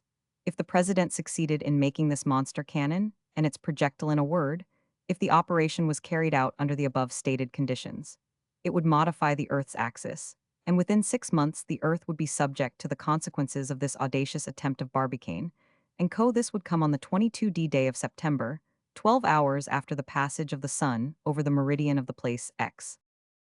The facts that were known were, first, that the shooting would be done with a cannon 1,000,000 times larger than the cannon of 27 centimeters. 2D, that the cannon would be loaded with a projectile of 180,000 tons. 3D, that the projectile would be animated with a velocity of 2,800 kilometers. Fourth, that the shooting would take place on the 22D of September, 12 hours after the passage of the sun over the meridian of the place X. Was it possible to deduce, under these facts, where was the spot X, where the operation was to take place? Evidently not, said the inquiry committee. There was nothing by which to calculate where the point X was, as nothing in the calculations of Mr. Maston indicated through which point of the globe the new axis was to pass, or, in other words, on which part of the present Earth the new poles would be situated. Therefore, it would be impossible to know which would be the elevated and submerged countries, due to the changed surface of the ocean, or which parts of the Earth would be transformed into water, and where water would be transformed into land. It was evident that the maximum change in the ocean surface would be 8,415 meters, and that in certain points of the globe various areas would be lowered and raised to this amount. All, however, depended upon the location of the point X, or where the shooting was to take place. In other words, X was the secret of the promoter of this uncertain affair. We have, said the committee, only to mention again that the inhabitants of the world, no matter in what part of it they are living, are directly interested in knowing this secret, as they are all directly treated by the actions of Barbicane and Co. Therefore all the inhabitants of Europe, Africa, Asia, America, and Australia are advised to watch all gun foundries, powder factories, etc., which are situated in their territory, and to note the presence of all strangers whose arrival may appear suspicious, and to advise the inquiry committee at Baltimore by wire immediately. Heaven grant that this news may arrive before the 22D of September of the present year, as that date threatens to disturb the order established since the creation in our earthly system. Chapter 12, in which J.T. Maston heroically continues to be silent. According to a former story, a gun was to be employed to throw the projectile from the Earth to the Moon. Now the gun was to be employed to change the Earth's axis. The cannon, always the cannon. These gunners of the gun club had nothing else in their heads but the cannon. They had a real craze for the cannon. Was this brutal engine again threatening the universe? Yes, we are sorry to confess it. It was a cannon which was uppermost in the mind of President Barbicane and his associates. After the Columbiad of Florida, they had gone on to the monster cannon of the place X. We may almost hear them shout with a loud voice, "Take aim at the moon." First act, fire, change the axis of the Earth. Second act, fire, and the wish which the whole world had for them was to hell. Third act, fire, and really their scheme justified the popular opinion. As it was, the publication of this last report of the committee in the newspapers produced an effect of which one can scarcely form an ideal. The operation to be tried by President Barbicane and Capt. Nicholl, it was very clear, was going to bring about one of the most disastrous interruptions in the daily routine of the Earth. Everybody understood what the consequences of it would be. Therefore the experiment of Barbicane and Co. was generally cursed, denounced, etc. In the Old as well as in the New World, the members of the NPPA had at the time only enemies. If there were indeed a few friends left to them among their cranky American admirers, they were very few. Regarding only their personal security, President Barbicane and Capt. Nicholl had acted wisely in leaving Baltimore and America. It was safe to believe that some accident had happened to them. They could not without divine punishment threaten 1,400 million inhabitants by a change wrought in the habitability of the Earth. But how was it possible that the two leaders of the gun club had disappeared without leaving any trace behind them? How could they have sent away the material and assistance which were necessary to such an operation without anyone seeing them? 100 railroad cars, if it was by rail, 100 vessels, if it was by water, would not have been more than sufficient to transport the loads of metal of coal and of melimlanate. It was entirely incomprehensible how this departure could have been made incognito. However, it was done. And still more serious, it appeared when it was known, after inquiry, that no orders had been sent to the gun foundries, or powder factories, or the factories which produce chemical products in either of the two continents. How inexplicable all this was. Without doubt, it would be explained some day. At any rate, if President Barbicane and Capt. Nicholl, who had mysteriously disappeared, were sheltered from any immediate danger, their colleague, Mr. Maston, was under lock and key and had to face all the public indignation. Nothing could make him yield, however. Deep at the bottom of the cell which he occupied in the prison of Baltimore, the secretary of the gun club gave himself up more and more to thinking of those distant associates whom he was not able to follow. He pictured the vision of President Barbicane and his associate, Capt. Nicholl, preparing their gigantic operation at this unknown point of the globe, with nothing in their way. He saw them build their enormous device, combining their melamlanite, molding the projectile which the sun would so soon count as one of its small satellites. This new star was to have the charming name, Scorbetta, in gallant acknowledgement of the love and esteem felt towards the rich capitalist widow of New Park. J.T. Maston calculated the days which would elapse before the one on which the gun would be fired. It was already the beginning of April. In 2 months and a half, the meridian star, after having stopped on the Tropic of Cancer, would go back towards the Tropic of Capricorn. 3 months later, it would traverse the equatorial line at the fall equinox. And then these seasons, which have appeared annually for millions of years, and which have changed so regularly, will be brought to an end. For the last time in 189, the sphere would have submitted to this succession of days and nights. Truly, this was a magnificent work, superhuman, even divine. J.T. Maston forgot the Arctic region and the exploration of the coal mines around the pole, and he only saw, in his mind's eye, the cosmographic consequences of the operation. The principal object of the association was now to make those changes and displacements which were to remodel the face of the earth. But that was just the point. Did the earth wish to change her face at all? Was she not still young and charming with the one which God had given her at the first hour of her creation? Alone and defenseless in his prison cell, nothing could induce Mr. Maston to speak about the matter, no matter what plan was tried. The members of the inquiry committee urged him daily to speak, and visited him daily, but they could obtain nothing. It was about this time that John Prestis had the idea of using an influence which might possibly succeed, and this was the aid of Mrs. Evangelina Scorbett. Everyone knew what feelings the generous widow entertained for Mr. Maston, how devoted she was to him, and what unlimited interest she had in this celebrated calculator. Therefore, after deliberation of the committee, Mrs. Evangelina Scorbett was authorized to come and go, visiting the prisoner as much as she liked. Was she not threatened just as well as any other person on this earth by the recoil of this monster cannon? Would her palace at New Park be spared any more than the smallest hut of the Indian? Was not her very existence just as much in doubt as that of the savage living on the furthest isle of the Pacific Ocean? That is what the president of the inquiry committee gave her to understand, and for this reason she was begged to use her influence with the mathematician. If he would consent to speak, and would say at what place President Barbicane and Capt. Nicholl were, and how many people they had with them to accomplish their ends, it would yet be time to go and stop them and put an end to their project, and thus save humanity from this most dangerous catastrophe which threatened the world. Mrs. Evangelina Scorbett was therefore admitted to the prison whenever she wished it.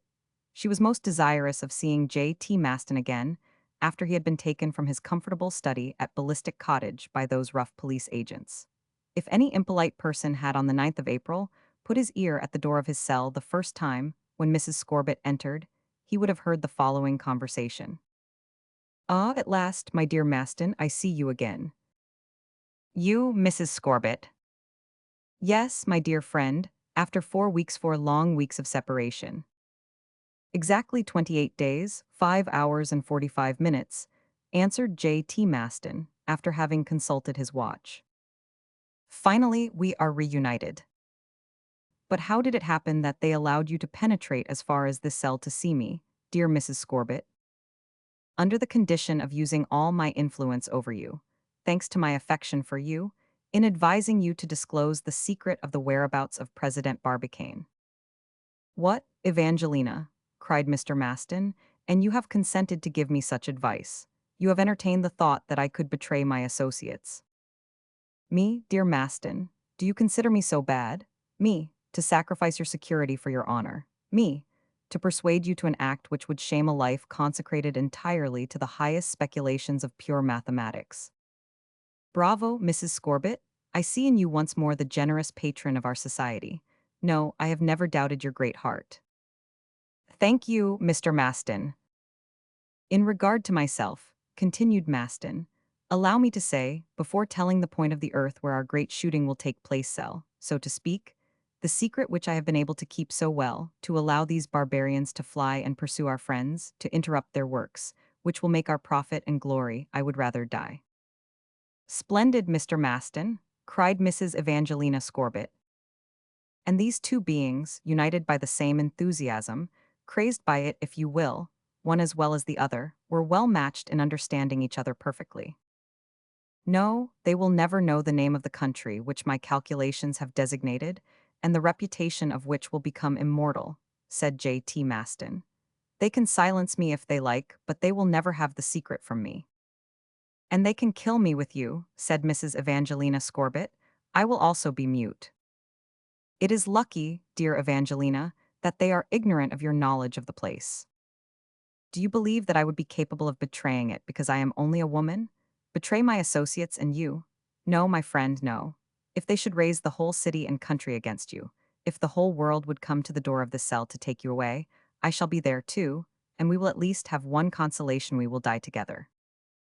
As if there could be any greater consolation, and Mr. Maston could dream of a sweeter death than dying in the arms of Mrs. Evangelina Scorbett. And so ended the conversation every time that this excellent woman visited the prisoner. And when the inquiry committee asked her what the result was, she would say, "Nothing as yet. Perhaps with time I shall be able to reach my point." Ah, women, women, what are women? In time, she urged, but time went on with fast steps. Weeks went round like days, days like hours, and hours like minutes. It was already May. Mrs. Evangelina Scorbett had not been able to get any information from J.T. Maston, and where she had failed, there was no hope of any other person succeeding. Was it, then, necessary to accept this terrible shock without interfering in any way? No, no. Under such circumstances, resignation was impossible. The European delegates became more and more out of spirits. There was wrangling between them every day. Even Jacques Jansen woke up out of his Dutch placidity and annoyed his colleagues greatly by his daily charges and countercharges. Boris Karkof even had a duel with the secretary of the inquiry committee in which he only slightly injured his adversary.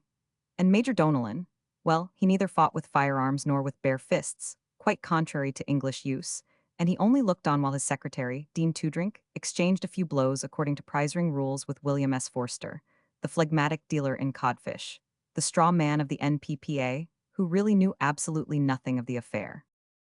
The whole world was leagued against the United States and wanted to hold the Americans responsible for the actions of one of their number, the celebrated Impi Barbicane. There was talk of recalling the ambassadors and the foreign ministers at present accredited to this most reckless government at Washington, and of declaring war against the United States. Poor United States! It only wished to lay its hands on Barbicane and Co. In vain did the Republic reply to the powers of Europe, Asia, Africa, and Australia that they were at liberty to arrest these adventurous Americans wherever they found them. Nobody would listen patiently to such talk. And so, far away, President Barbicane and his associate were occupied in preparing their great operation. As nothing could be found of them, the foreign countries began to say, "You have their accomplice. Now it is sure that Mr. Maston knows where these people are and what they are doing. Make him speak, this man, Mr. Maston. Why not use hot oil, melted lead, etc.? Why not use such means, as were used formerly under circumstances less grave, and for cases which only interested a few private people?" But it was answered that, while such means were justified in former times, they could not be used at the end of a century as far advanced as the 19th century was. Therefore, J.T. Maston had nothing to fear in that line. All that was left to hope was that he would finally consider the enormity of his crime and would decide to reveal his secret, or that some accident would reveal it for him. Chapter 13. At the close of which J.T. Maston utters an epigram. Time went on, however, and very likely also the works of Barbicane and Capt. Nicholl, who were going on also under these very surprising conditions, no one knew where. How was it possible, it was asked, that an operation which required the establishment of a considerable iron foundry, the erection of high blast furnaces, capable of melting a mass of metal 1,000,000 times as large as the Marine Corps cannon of 27 centimeters, and a projectile weighing 180,000 tons, all of which necessitated the employment of several thousand workmen, their transport, their management, etc. Yes, how was it possible that such an operation could go on without the interested world getting any knowledge of it? In which part of the old or new world had Barbicane and Co. secretly established a foothold so that no hint was given to people living in the vicinity? Was it on a deserted island in the Pacific Ocean or in the Indian Ocean? But there were no more deserted islands. The English had gobbled them all up. Perhaps the new society had discovered one for this special purpose. Perhaps, one remarked, they might be in some part of the Arctic regions. No, this could not be, as it was simply because they could not be reached that the NPPA was going to remove them. Therefore, to look for President Barbicane and Capt. Nicholl on one of these islands, or in some inaccessible point, was simply wasting time. Did not the notebook taken away from J.T. Maston state that the shooting would take place on or about the equator? And all the countries around it were inhabited by some people. It seemed impossible for them to be so secreted in any part of the habitable world without someone informing the committee at Baltimore. Now, what did Alcide Pierdeux think of all this? He was dreaming of all kinds of consequences which this operation would have. That Capt. Nicholl had invented an explosive of such tremendous power, that he had found the melimlanite, with an expansive force 3 or 4,000 times stronger than that of the most violent explosive known, and 600 times stronger than the good old black gunpowder of our ancestors. This was astonishing, enough very astonishing. But it was not impossible at all. One can hardly know what the future will bring in these days of progress, when devices exist to destroy whole armies at very long distances. In any event, the change of the Earth's axis, produced by the recoil of a piece of ordnance, was not sufficiently novel to astonish the French engineer. Then, considering the plans of President Barbicane, he said, "It is evident that the Earth receives daily the recoil of all the blows which are given on its surface. Hundreds of thousands of people amuse themselves daily by sending thousands of projectiles weighing a few kilograms or millions of projectiles weighing a few grams. And even when I walk or jump, or when I stretch out my arm, all this takes place on the surface of our sphere and adds to or checks its motion. Is, then, your great machine of such a nature as to produce the recoil asked for? How in the name of candor can this recoil be sufficient to move the earth? And if the calculations of this fellow, J.T. Maston, prove it, it is easy enough to show it." Alcide Pierdeux could not but admire the ingenious calculations of the secretary of the Gun Club, which were communicated by the members of the inquiry committee to those wise people who were able to understand them. And Alcide Pierdeux, who was able to read algebra like one would read a newspaper, found in this sort of reading matter an inexpressible charm. If these changes were to take place, what a terrible catastrophe it would be. Towns would be turned upside down, oceans would be thrown out of their beds, people killed by millions. It would be an earthquake of incomparable violence. If besides, said Alcide Pierdeux, this damnable powder of Capt. Nicholl were less strong, we might hope that the projectile would again strike the earth after the shooting, and after having made the trip around the globe, then everything would be replaced in a very short time and without having caused any very great destruction. But do not worry about that. Thanks to their melimlanite, the bullet will go its way and not return to the earth to beg her pardon for having deranged her by putting her back again in her place. Pierdeux finally said, "If the place of shooting were known, I would soon be able to say upon which places the movement would have the least and where the greatest effect. The people might be informed in time to save themselves before their cities and houses had fallen under the blow. But how were we to know it? I think," he said, "the consequences of the shock may be more complicated than can even be imagined. The volcanoes, profiting by this occasion, would vomit like a person who is seasick. Perhaps a part of the ocean might fall into one of their craters. It would make small difference then. It is entirely possible that we might have explosions which would make our earth jump. Ah, this Satan Maston, imagine him juggling with our earthly globe and playing with it as if he were playing billiards." So talked and reasoned Alcide Pierdeux. Soon these terrible hypotheses were taken up and discussed by the newspapers.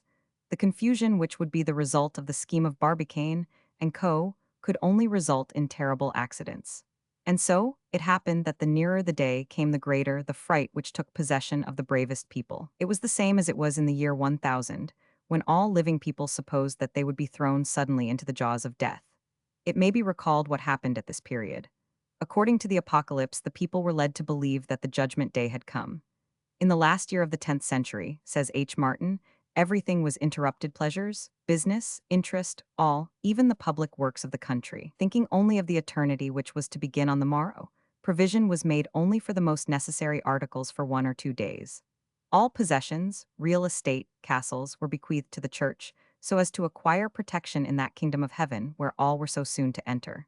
Many donations to the churches were made with these words: as the end of the world has come, and its ruin is imminent. When this fatal time came, all the people ran to the churches and places set apart for religious meetings, and waited to hear the 7 trumpets of the 7 angels of the judgment day sound and call from heaven. We know that the first day of 1,000 came and went, and nothing was changed. But this time, it was not the question of a disturbance simply based upon some verse of the Bible. It was the question of removing the axis of the earth, and this was founded on very reliable calculations and was very probable. Under these conditions, the situation of J.T. Maston became each day more and more critical. Mrs. Evangelina Scorbitt trembled lest he would become the victim of a universal cry for vengeance. Perhaps she even had in her mind the idea of making him give up the information which he so heroically held to himself. But she did not dare to mention it to him, and she did well.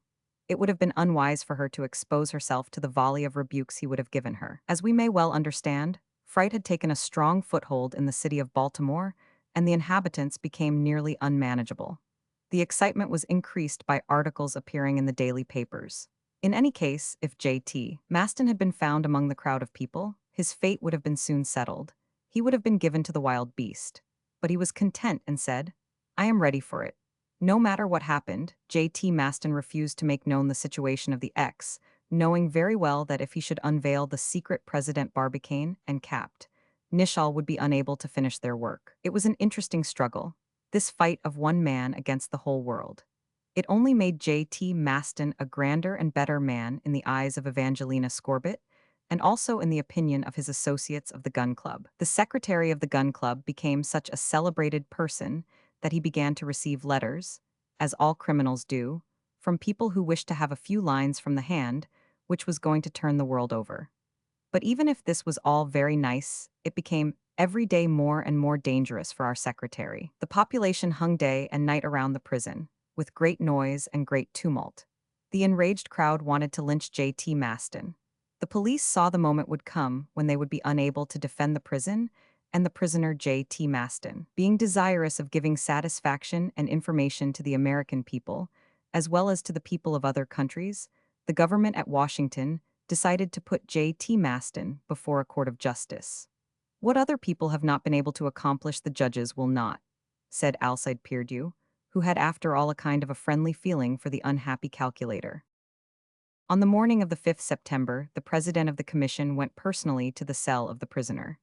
Mrs. Evangelina Scorbitt, at her own request, had been allowed to accompany him. Perhaps at this last attempt, the influence of this excellent lady would succeed and bring the hoped-for result. There was nothing to be left undone. All means possible were to be used to make this last attempt successful. If it was not, well, we will see. Yes, we will see. What we would see is the hanging of this brute Maston, said the people, and the event would have come off in all its horror if the people could have it their way. So it happened that at 11 o'clock J.T. Maston was ushered into the presence of Mrs. Evangelina Scorbitt and John Prestis, president of the Inquiry Committee. The opening was a very simple one. The conversation consisted of the following questions and answers, very rapid on one side and very quiet on the other. And even under these circumstances, the calm, quiet speaker was J.T. Maston. "For the last time will you answer?" asked John Prestis. "Answer what?" ironically observed the secretary of the Gun Club. "Answer the question, where is the place in which your associate, Barbicane, is at present?" "I have told it to you 100 times."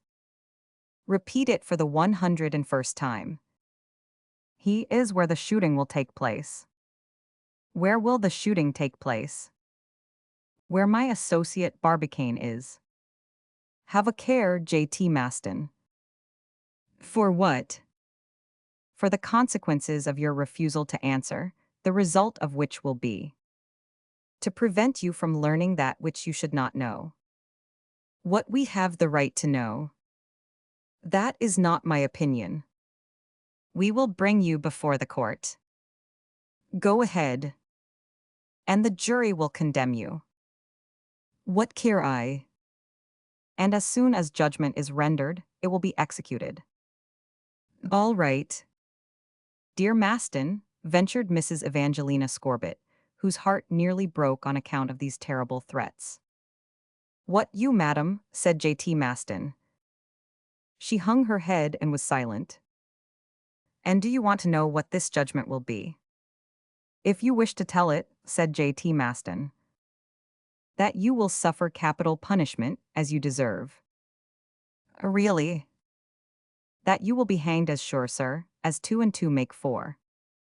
Then, sir, I have yet a chance, said J.T. Maston, reflectingly. If you were a little better mathematician, you would not say that 2 and 2 are 4. You simply prove that all mathematicians have been fools until today in affirming that the sum of two numbers is equal to one of their parts. That is, 2 and 2 are exactly 4. Sir, cried the president, absolutely puzzled. Well, said J.T. Maston, if you would say, as sure as 1 and 1 are 2, all right. That is absolutely evident because that is no longer a theorem. This is a definition. After this lesson in simple arithmetic, the president of the committee went out, followed by Mrs. Evangelina Scorbett, who had so much admiration for the calculator that she did not venture to look at him. Chapter 14. Very short, but in which x takes a geographical value. Very luckily for J.T. Maston, the federal government received the following telegram sent by the American consul stationed at Zanzibar. To John S. Wright, Minister of State, Washington, USA. Zanzibar, September 13, 5 a.m., local time. Great works are being executed in the Wamasai, south of the chain of Kilimanjaro. For 8 months, President Barbicane and Capt. Nishal have been established there with a great number of black help under the authority of Sultan Bali Bali. This is brought to the knowledge of the government by its devoted Richard W. Trust, Consul. And this was how the secret of J.T. Maston became known. And therefore, were the secretary of the gun club still in prison, he could not have been hanged. But after all, who knows whether he would not rather have been glad to meet with death in the full glory of his life, than to live on with all the chances of disappointment. Chapter 15, which contains a few interesting details for the inhabitants of the earthly sphere. Finally, the government of Washington had found out the place where Barbicane and Co. were operating. Should they doubt the authenticity of this cable? No, that was not reasonable. The consul at Zanzibar was a very reliable person, and his information could be accepted without doubt. It was further corroborated by later telegrams. It was really in the center of the region of Kilimanjaro in the African Wamasai, a little under the equatorial line, where the engineers of the NPPA were going to accomplish their gigantic works. How could they have secretly reached this lost country, at the foot of the celebrated mountain, discovered in 1849 by doctors Ribviani and Krapf, ascended by the travelers Otto Ehlers and Abbott?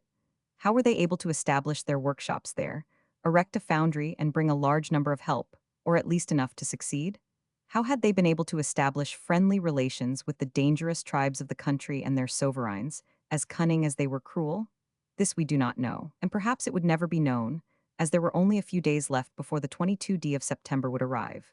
J.T. Maston heard from Mrs. Evangelina Scorbett that the mystery of Kilimanjaro had been unveiled by a telegram sent from Zanzibar. Great Scott!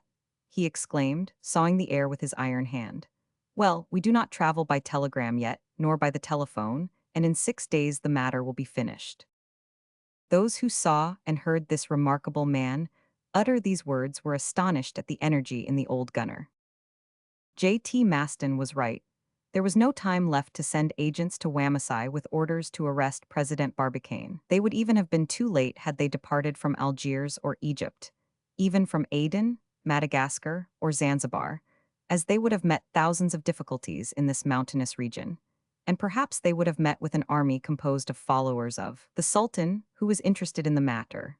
Therefore, all hope of preventing this operation had to be given up. But if prevention was impossible, nothing seemed more easy than the figuring out of the terrible consequences, as the exact situation of X was now known. This problem was difficult enough, but all algebraists and mathematicians of large reputation ought to be able to solve it.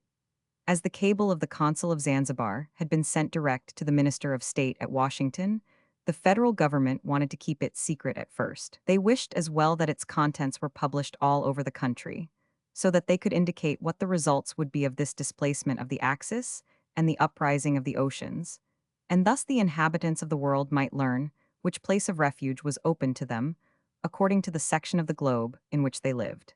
And it is easy to understand how anxious the people were to learn their fate.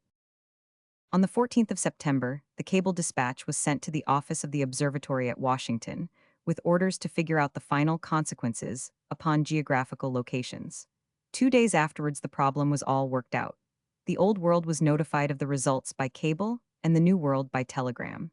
After this calculation had been published by thousands of papers, it was the only thing talked of in the great cities and everywhere. What will happen? This was the question which everybody was asking at every point of the globe.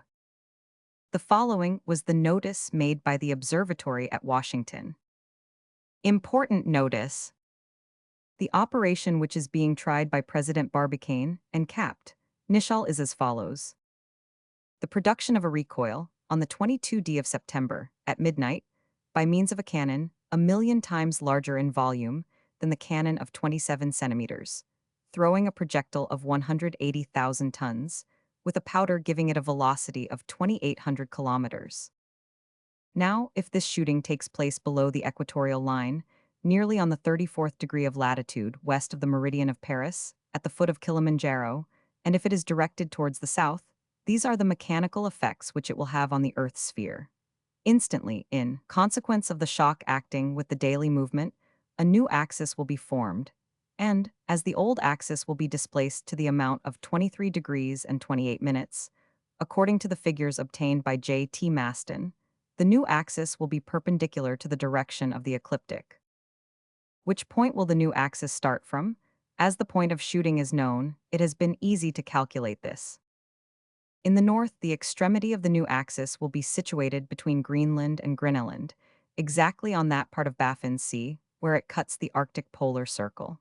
In the south, it will be on the line of the Antarctic Circle, a few degrees east of Adelialand. Under these conditions, a new zero meridian, starting from the new North Pole, will pass through Dublin in Ireland, Paris in France, Palermo in Sicily, the Gulf of Grand Sitter on the coast of Tripoli, Obt in Darfur, the mountain chain of Kilimanjaro, Madagascar, the Kerguelen Island in the Central Pacific, the new Antarctic Pole, the antipodes of Paris, Cook Island, the island of Quadra, Vancouver, on the margin of British Columbia, across North America to Melville Island, in the neighborhood of the North Pole.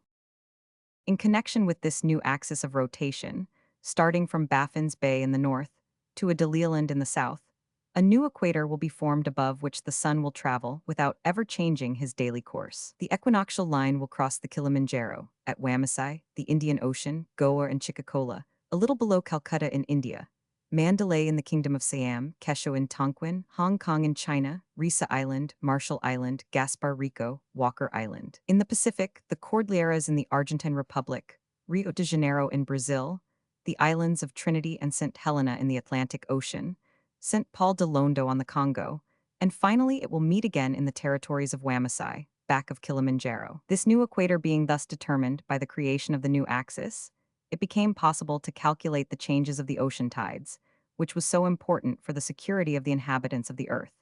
It is just to observe that the directors of the North Polar Practical Association had taken measure to weaken the shock as much as possible. If the shooting had been towards the north, the consequences of it would have been much more disastrous for the more civilized parts of the Earth. On the other hand, shooting towards the south, the consequences would only be felt most in parts less populated and less civilized. The careful calculations made showed how the waters would be distributed when thrown out of their beds by the flattening of the sphere around the new poles. The globe would be divided by two great circles, intersecting in a right angle at Kilimanjaro and at its antipodes in the equinoctial ocean. This would form 4 sections, 2 in the north and 2 in the south, separated by the lines upon which the ocean upheaval would be 0. In the northern hemisphere, the first section west of Kilimanjaro would take in Africa from the Congo to Egypt, Europe from Turkey to Greenland, America from English Columbia to Peru, and from Brazil as high as San Salvador, and finally the whole northern Atlantic Ocean and the largest part of the temperate Atlantic zone. The second section, east of Kilimanjaro, would include the greater part of Europe, from the Black Sea to Sweden, European and Asiatic Russia, Arabia, nearly the whole of India, Persia, Baluchistan, Afghanistan, Turkestan, the Celestial Empire, Mongolia, Japan, Korea, the Black Sea, the Caspian Sea, the greater part of the Pacific Ocean, the territories of Alaska in North America, and also the polar region which belonged to the American Society, North Polar Practical Association.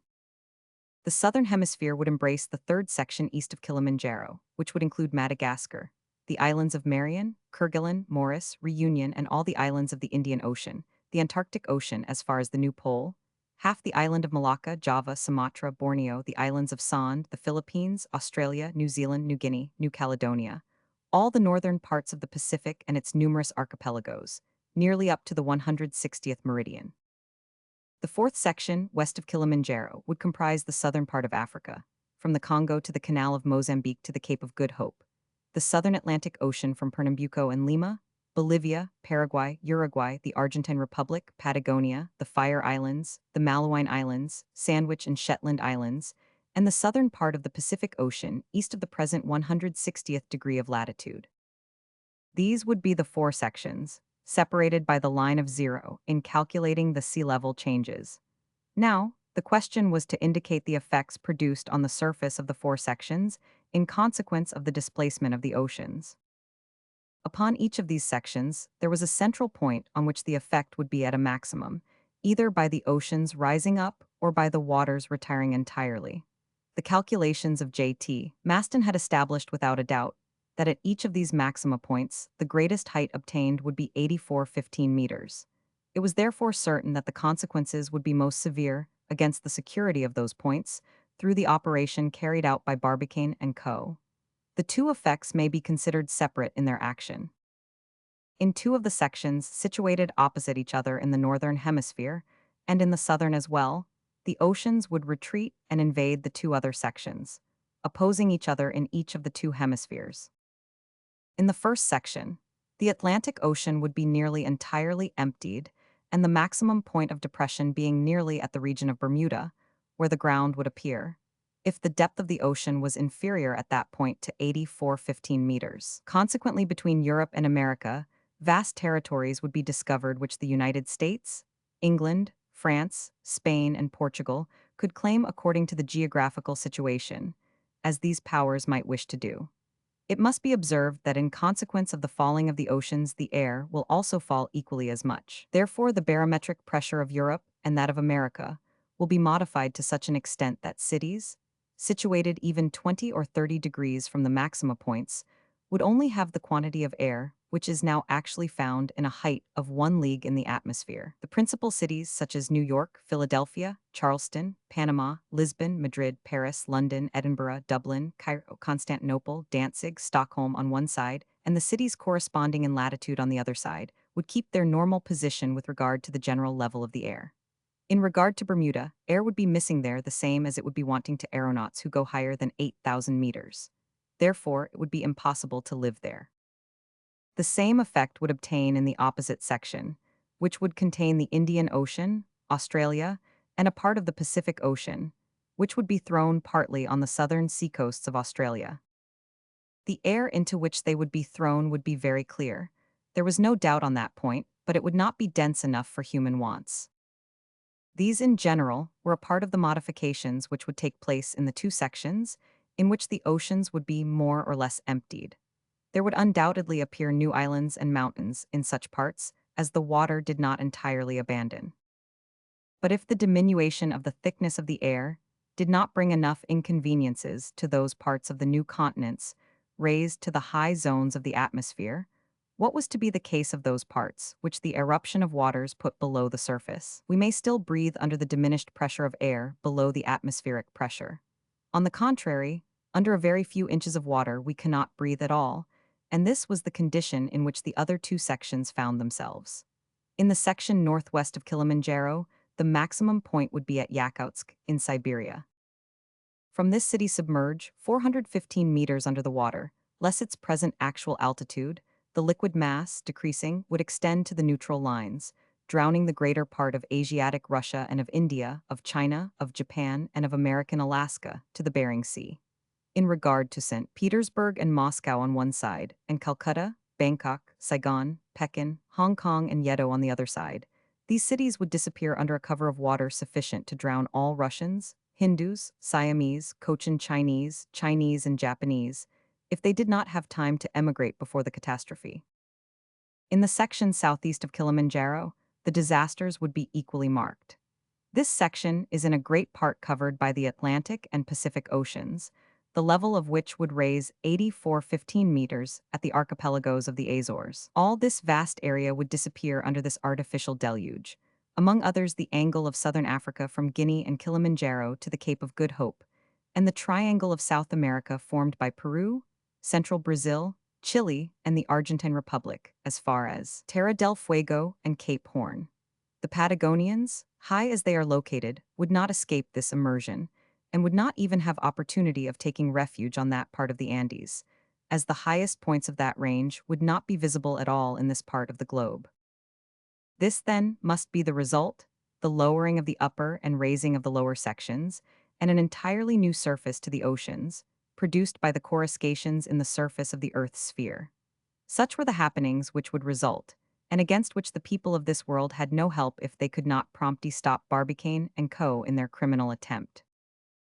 Chapter 16, in which a crowd of dissatisfied people break into the cell of J.T. Maston. After this public notice, there was nothing left but to wait for the coming danger or to run away to the neutral lines, where there would be no danger. The threatened people were, in general, divided into two classes, the people who would be suffocated and those who would be drowned. This communication roused many different suggestions, which, however, all turned into the strongest and most violent protestations against the schemer and schemers. Among those who would suffocate were the Americans in the United States, the Europeans of France, England, Spain, etc. Even the prospect of annexing territories now at the bottom of the ocean was not sufficient to make them quietly accept these changes. Paris, carried towards the new pole a distance about equal to that which separates it now from the old one, would gain nothing by it. It would have a continued spring, it is true, but it would lose considerable air. And this was not satisfactory to the Parisians, who liked to have as much air as possible, and boulevard property and cafes went begging. Among those who would be drowned were the inhabitants of South America, of Australia, Canada, India, Zealand, etc. Great Britain would suffer the loss of her richest colonies, which Barbicane and Co. would take away from her through their operation. Evidently, the Gulf of Mexico would constitute a vast kingdom of the Antilles, of which the Yankees and Mexicans could claim possession by the principles of the Monroe Doctrine. The islands of the Philippines, Celebes, and the water around them would leave vast territories of which the English and Spanish people could take possession. It is a vain compensation. It did not at all balance the loss due to the terrible flood. If under the new oceans only Sam-Edens, Lapons of Siberia, Fugans, Patagonians, even Tartars, Chinese, Japanese, or a few Argentines, would suffer and be lost, perhaps the civilized powers would have accepted this sacrifice complacently. But too many powers took part in the great catastrophe not to raise a torrent of protest. And what especially concerned Europe was that although the central part of it would be nearly intact, it would be raised in the west and lowered in the east, half suffocated on one side and half drowned on the other. This was not very acceptable. The Mediterranean Sea would be almost emptied, and this would not be very agreeable to the Frenchmen, Italians, Spaniards, Greeks, Turks, and Egyptians, who by their situation on the coast had indisputable rights in ocean travel. And then, what good would be the Suez Canal, which would be saved by its position on the neutral line? But what use could be made of this immense work of Lesseps when there was no longer the Mediterranean on one side of the isthmus and the Red Sea on the other, at least, within any reasonable distance of it? No, never, never would England consent to see Gibraltar, Malta, and Cyprus transformed into mountain tops, lost in the clouds, so that its men of war could no longer approach them. No, she would not be satisfied with the possession of some of the territory which would be gained from the Atlantic Ocean. Major Donellan had, however, prepared already to return to Europe to secure his rights on this new territory in case the operation of Barbicane and Co. should succeed. It is seen how protests came from all parts of the world, even from states where the changes would be imperceptible, because their people were interested in some other direction more or less. These protestations became more and more violent after the arrival of the cablegram from Zanzibar, which indicated the point of shooting, and which it was found necessary to publish the above report to explain. President Barbicane and Captain Nicholl, as well as J.T. Maston, were put under the ban of humanity and declared outlaws. But what a business all this created for the newspapers. What sales they had, and how the circulations ran up, how on many occasions they were forced to print extra editions. It is perhaps the first time in journalistic history that they were all united with each other, as they generally quarrel incessantly. This was not a European or an American affair. It was an affair which concerned the whole world. It was like a bomb falling into a powder magazine. In regard to Maston, it looked as if his last hour had come. A rabid crowd rushed into his prison on the evening of September 17, with the intention of lynching him, and the jailer did not put any obstacles in their way. They rushed along the corridor, but the cell of J.T. Maston was empty. Mrs. Evangelina Scorbitt had come to his help with a heavy purse of gold, and he had made his escape. The jailer had been bribed by an amount of money on which he could live the rest of his life without working. He remembered that Baltimore, Washington, New York, and many of the principal cities of America were on the line of those parts which would be raised, and which would still have enough air for the daily consumption of their inhabitants. J.T. Maston had gained a quiet resting spot and a safe place from the enraged crowd of people, and so this great man owed his life to the devotion of a loving woman. There were only 4 days to wait, 4 days only before the gigantic operation of Barbicane and Co. would be accomplished. The public notice had been read far and wide, and had created as much public excitement as such a momentous document only could. If there were at the beginning a few skeptics on the subject, there were none at present. The various governments had notified in haste those of their provinces which would be raised into the air and those, a much larger number, the territory of which would be overrun with water.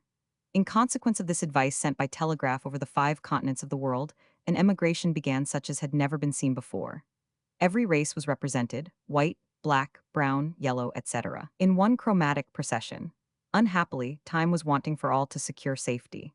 The hours were now counted. A few months' notice would be required for the Chinese to leave China, the Australians, Australia, the Siberians, Siberia. In some instances, the danger was a local one as soon as the place of the shooting was known, so the fright became less general. Some provinces and even some states began to feel easy again. In a word, except in the regions directly threatened, there was only felt an apprehension of the terrible shock.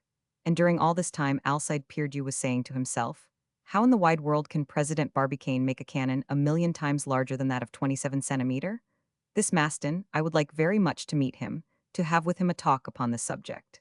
This does not agree with anything sensible. It is too enormous and too improbable.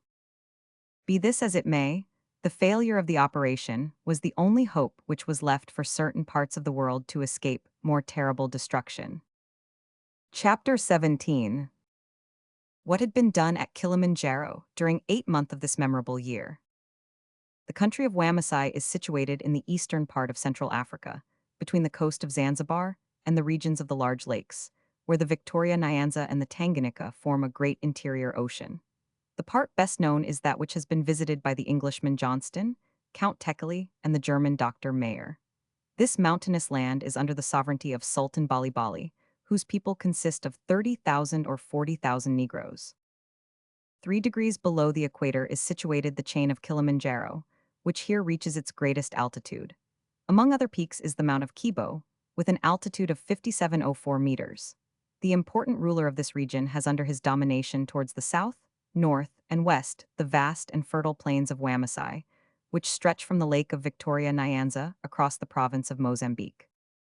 A few leagues below Kilimanjaro is the small village of Kisongo, the regular residence of the Sultan. This capital is in reality only a large hamlet. It is occupied by a very intelligent and industrious people, who work themselves as industriously as their slaves under the iron rule which Bali Bali imposes on them. This Sultan rightly ranked as one of the most remarkable rulers of those people of Central Africa who tried to escape the influence, or more correctly the domination of England. At this capital of Kisongo, President Barbicane and Capt. Nicholl, accompanied by 6 men who were devoted to them, arrived in the first week of January of the current year. On leaving the United States, whence their departure was only known to Mrs. Evangelina Scorbitt and J.T. Maston, they had embarked in New York for the Cape of Good Hope, whence a vessel transported them to Zanzibar, on the island of the same name.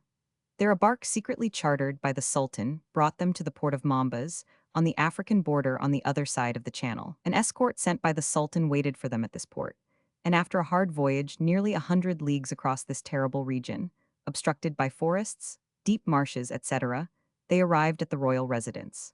After knowing the calculations of J.T. Maston, President Barbicane had already put himself in communication with Bali through the help of a Swedish explorer, who had passed several years in this part of Africa. As the Sultan had become one of their most ardent admirers since their trip to the moon, a trip whose reputation had gone as far as these countries, he had a great friendship for these courageous Yankees. Without telling him for what purpose it was, Impai Barbicane had easily obtained permission from the Sultan to undertake important works at the southern foot of Kilimanjaro. In return for a large sum, estimated at $300,000, Bali had bound himself to furnish them all the workmen necessary. In other words, the captain and his friends were authorized to do at Kilimanjaro whatever they liked to do. They could dispose of the large chain of mountains according to their desires. They could tear them down if they liked, or they could take them away if they would be able to do so. In consequence of these arrangements, which the Sultan had made at his own figure, the North Polar Practical Association was as much proprietor of this country as they already were to the polar region. The reception which President Barbicane and Capt. Nicholl received at Kasongo was very cordial. Bali displayed an admiration amounting to adoration for these celebrated travelers who had made this dangerous voyage to reach the country around the North Pole. He had in short an extraordinary sympathy for the creators of these mysterious operations which were going to be accomplished in his kingdom. He also promised them absolute secrecy on his part, as well as on the part of his people, whose cooperation was assured to them. Not a single Negro who worked at their shop would be allowed to leave them for a single day under pain of the most severe punishment. This is how this operation was veiled in mystery, so that the most active and sharpest agents of America and Europe failed to penetrate it. If it was finally discovered, it must have been that the Sultan modified his severe rules after the accomplishment of the works, and that there were traitors and babblers even amongst the Negroes. In this way, Richard W. Trust, consul at Zanzibar, had received wind of what was going on at Kilimanjaro. But then at that date, the 13th of September, it was too late to stop President Barbicane in the accomplishment of his design.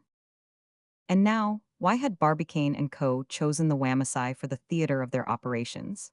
First, because the country suited them in regard to its geographical situation, as it was in a very little known part of Africa, and as it was very far from the territory usually visited by travelers. Then, the mass of Kilimanjaro offered them all the qualities of solidity and material necessary for their work.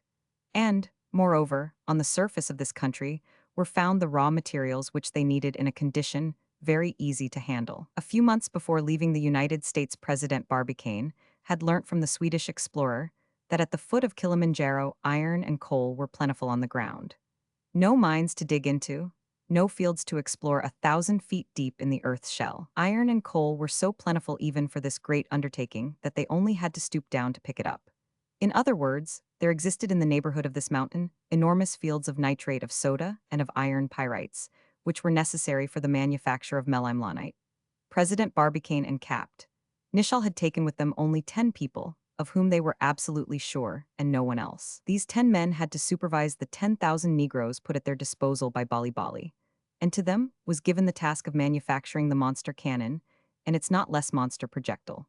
2 weeks after the arrival of President Barbicane and his associate at Wamasai, 3 large workshops were established at the southern foot of Kilimanjaro, one for the cannon foundry, the second for the manufacture of the projectile, and the third for the manufacture of the melimlanite.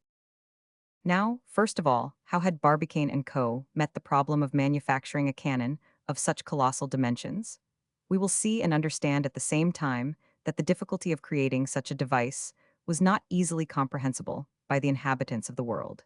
In reality, the making of a cannon 1,000,000 times larger than that of 27 centimeters was a superhuman work. Already great difficulties had been met in the manufacture of pieces of 42 centimeters diameter, which would throw projectiles of 780 kilos with 274 kilograms of powder. Barbicane and Co. did not think of these difficulties. It was not a cannon, not even a mortar, which they intended to make, but simply a gallery bored in the massive rock of Kilimanjaro, a shaft of a mine, if you wish to call it so. Evidently, this shaft of a mine, this enormous elongated mine, could replace a metal cannon the fabrication of which would have been as dear as difficult, and to which it would. be necessary to give an unwieldy thickness to avoid all risk of an explosion. Barbicane and Co. had always entertained the idea of operating in this manner, and if the notebook of J.T. Maston mentioned a cannon, it was that of 27 centimeters which had been used in the calculations as a basis. Consequently, a spot was chosen at a height of 100 feet on the southern slope of the chain. Nothing would be in the way of the projectile when it would fly out of the mouth of this tunnel bored in the massive rock of Kilimanjaro. It was with extreme precision and not without very hard work that the men could dig this gallery.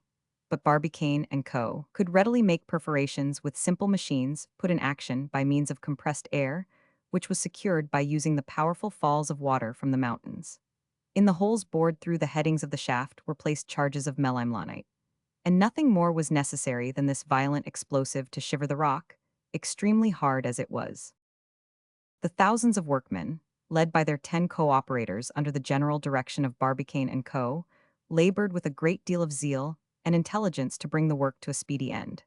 At the end of 6 months, the shaft measured meters in diameter and the lining of it 6 meters in thickness. As it was absolutely necessary that the projectile should glide through a bore perfectly smooth, the interior of it was covered with a casting exactly prepared.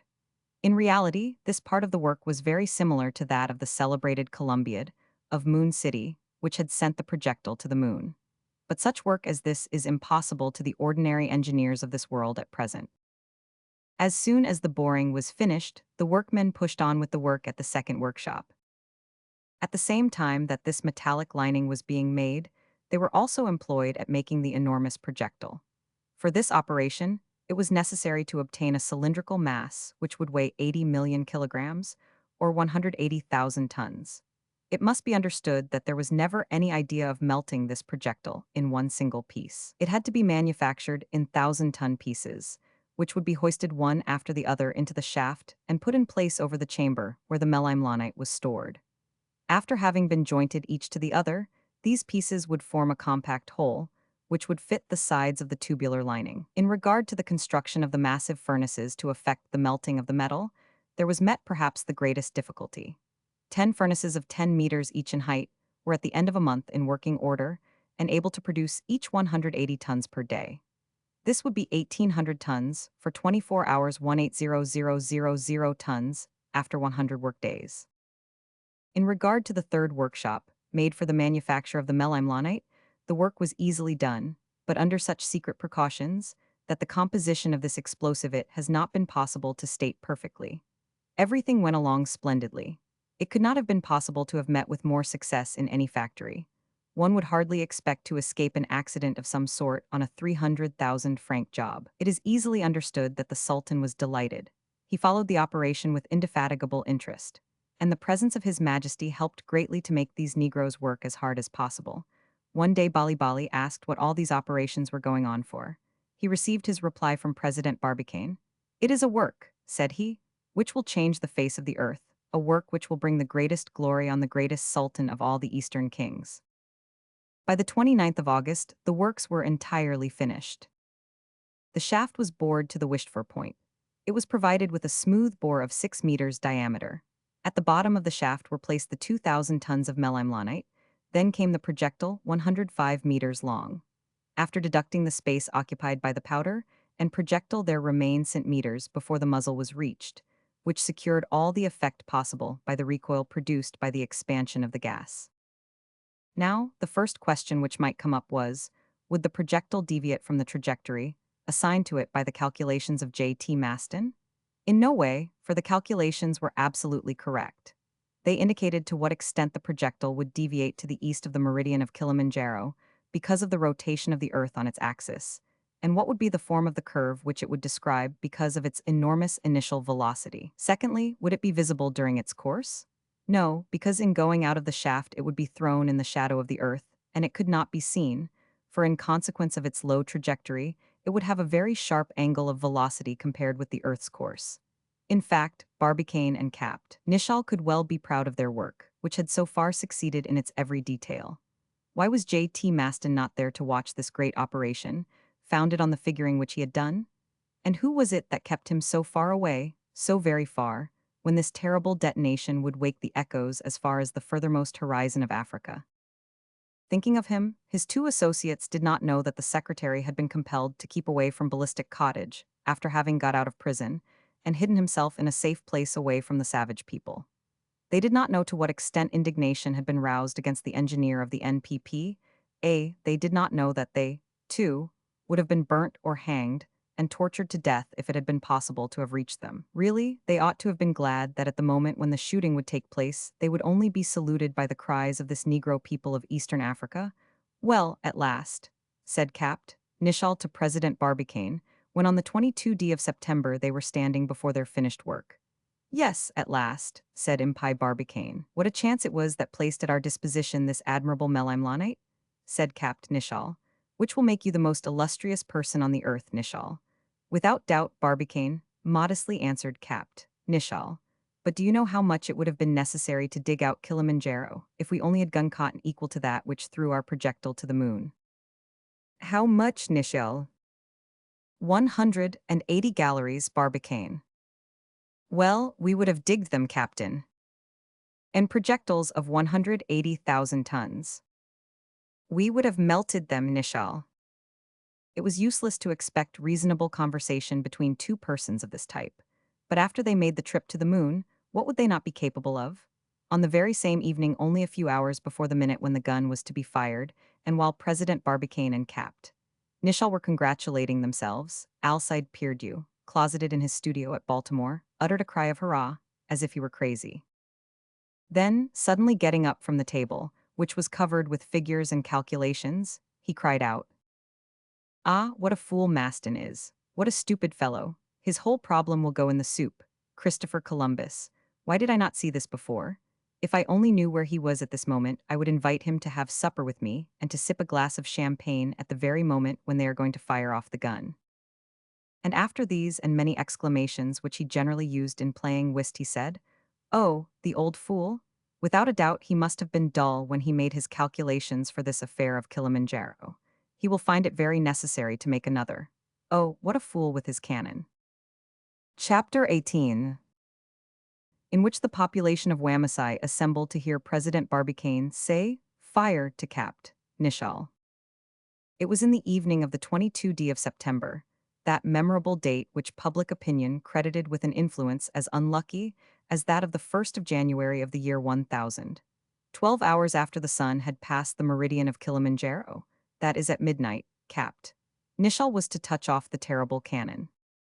Kilimanjaro being 35 degrees east of the meridian of Paris, and Baltimore 79 degrees east of said meridian, there was a difference of 114 degrees between these two places, or 456 minutes in time, or 7 hours and minutes. So the exact moment at which the shooting would take place would be 5 hours and minutes post-meridian in that great city of Maryland. The weather was magnificent. The sun had just gone down on the plains of Wamasai, behind a horizon of perfect purity. It was impossible to wish for a prettier night, one more calm or starry, in which to throw the projectile across space. Not a cloud would be mixed with the artificial vapors developed by the deflagration of the melimlanite. Who knows, perhaps President Barbicane and Capt. Nishal regretted that they were not able to get into the projectile. In the first second they would have travel 800 kilometers. Sultan Bali Bali, with the great personages of his court, that is, his finance ministers and his ministers of public works, together with the Black Brigade, who had helped in the great work, were all assembled to watch the different steps of the shooting. But, with great precaution, they had all taken a position 3 kilometers from the shaft bored in the Kilimanjaro, so that they would have nothing to fear from the concussion of the air. Several thousand natives, deputed from Kisongo and neighboring states in the south of the province, by the orders of the Sultan, were present to witness this splendid spectacle. A wire was stretched, connecting an electric battery to the touch hole of the shaft, ready to send the current and start the deflagration of the melimlanite.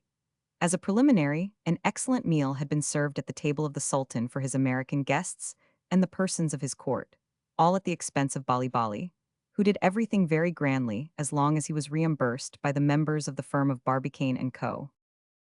It was 11 o'clock when this feast, commenced at 7:30, was finished, and at the end of it the Sultan proposed a toast to the engineers of the NPPA and to the success of their great enterprise. An hour yet, and the change in the geographical and climatic conditions of the earth would be accomplished. President Barbicane, his associate, and his 10 helpers took their places around the cannon, to the interior of which ran the wire of the electric battery. Barbicane, with his chronometer in his hand, counted the minutes, and never in his life did they seem so long to him. The minutes seemed not merely years but centuries. At 10 minutes before midnight capped, Nishal and Barbicane approached the key which put the electric thread in communication with the shaft of Kilimanjaro. The Sultan, his court, and the crowd of natives formed an immense circle around the cannon. It was important that the shooting should take place at the exact moment indicated in the calculations of J.T. Maston. That is, at the moment when the sun would cut that equinoctial line which it would never leave again in its apparent orbit around the Earth. 5 minutes to 12, 4 minutes, 3 minutes, 2 minutes, 1 minute to 12. President Barbicane watched the hands of his chronometer, lighted by a lantern which was held by one of his helpers, while capped. Nishal, his finger on the button of the apparatus, was ready to connect the circuit of electricity. 20 seconds, 10 seconds, 5 seconds, 1 second. Not the slightest tremor could be noted in the hand of the impassive Nishal. His partner and himself were no more excited than, at the moment when they waited, sitting in the projectile, for the Columbiad to fire them to the regions of the moon. "Fire," ordered President Barbicane. At this moment capped, Nishal pressed the button. A terrible detonation followed, the echoes of which spread to the furthest corners of the province of Wamasai. A sharp whistle passed the crowd. A terrible rush of air, caused by the milliards of measures of gas, made by the instantaneous deflagrations of the 2,000 tons of melimlanite. It might be described as one of those meteors, in which all the violence of nature is accumulated sweeping across the earth. The effect could not have been more terrible if all the cannons of the whole globe had been joined together with all the thunderbolts of heaven, and all had united in one grand report. Chapter 19, in which J.T. Maston regrets that the crowd did not lynch him when he was in prison. The capitals of two worlds, the largest cities as well as the smaller ones, stood waiting terror-stricken. Thanks to the journals which had published the news broadcast over the world, everyone knew the precise hour at which the shooting would take place, and the local hour which corresponded with that of Kilimanjaro, situate degrees east, allowing for the difference of longitude. A few of the principal cities, the sun traveling a degree in 4 minutes, were as follows. At Paris 9:40 p.m. At St. Petersburg 11:31 p.m. At London 9:30 p.m. At Rome 10:20 p.m. At Madrid 9:15 p.m. At Berlin 11:20 p.m. At Constantinople 11:26 p.m. At Calcutta 3:04 a.m. At Nanking 5:05 a.m. At Baltimore, it was said, 12 hours after the passage of the sun of the meridian of Kilimanjaro, it was 5:24 p.m. It is impossible to describe the pangs which were produced at this moment. The most powerful of modern pens would be helpless at the task. The people of Baltimore stood fearing that they would be swept off the surface of the earth by the terrible mass of water which would fall on their city. They expected to see the Bay of Chesapeake empty itself upon them. Then, besides, the city, even should the waters not come upon it, would be terribly shaken up by the shock which would be produced. The monuments would be destroyed, its best quarters swallowed up at the bottom of the abysses which would open through the surface of the ground. These fears ran through the different parts of the globe, which were not scheduled for submersion by the upheaval of the oceans. Every human being felt the marrow in his bones creep and shake at this fearful moment. Yes, all trembled, all save one person, and that one was the engineer Alcide Pierdeux.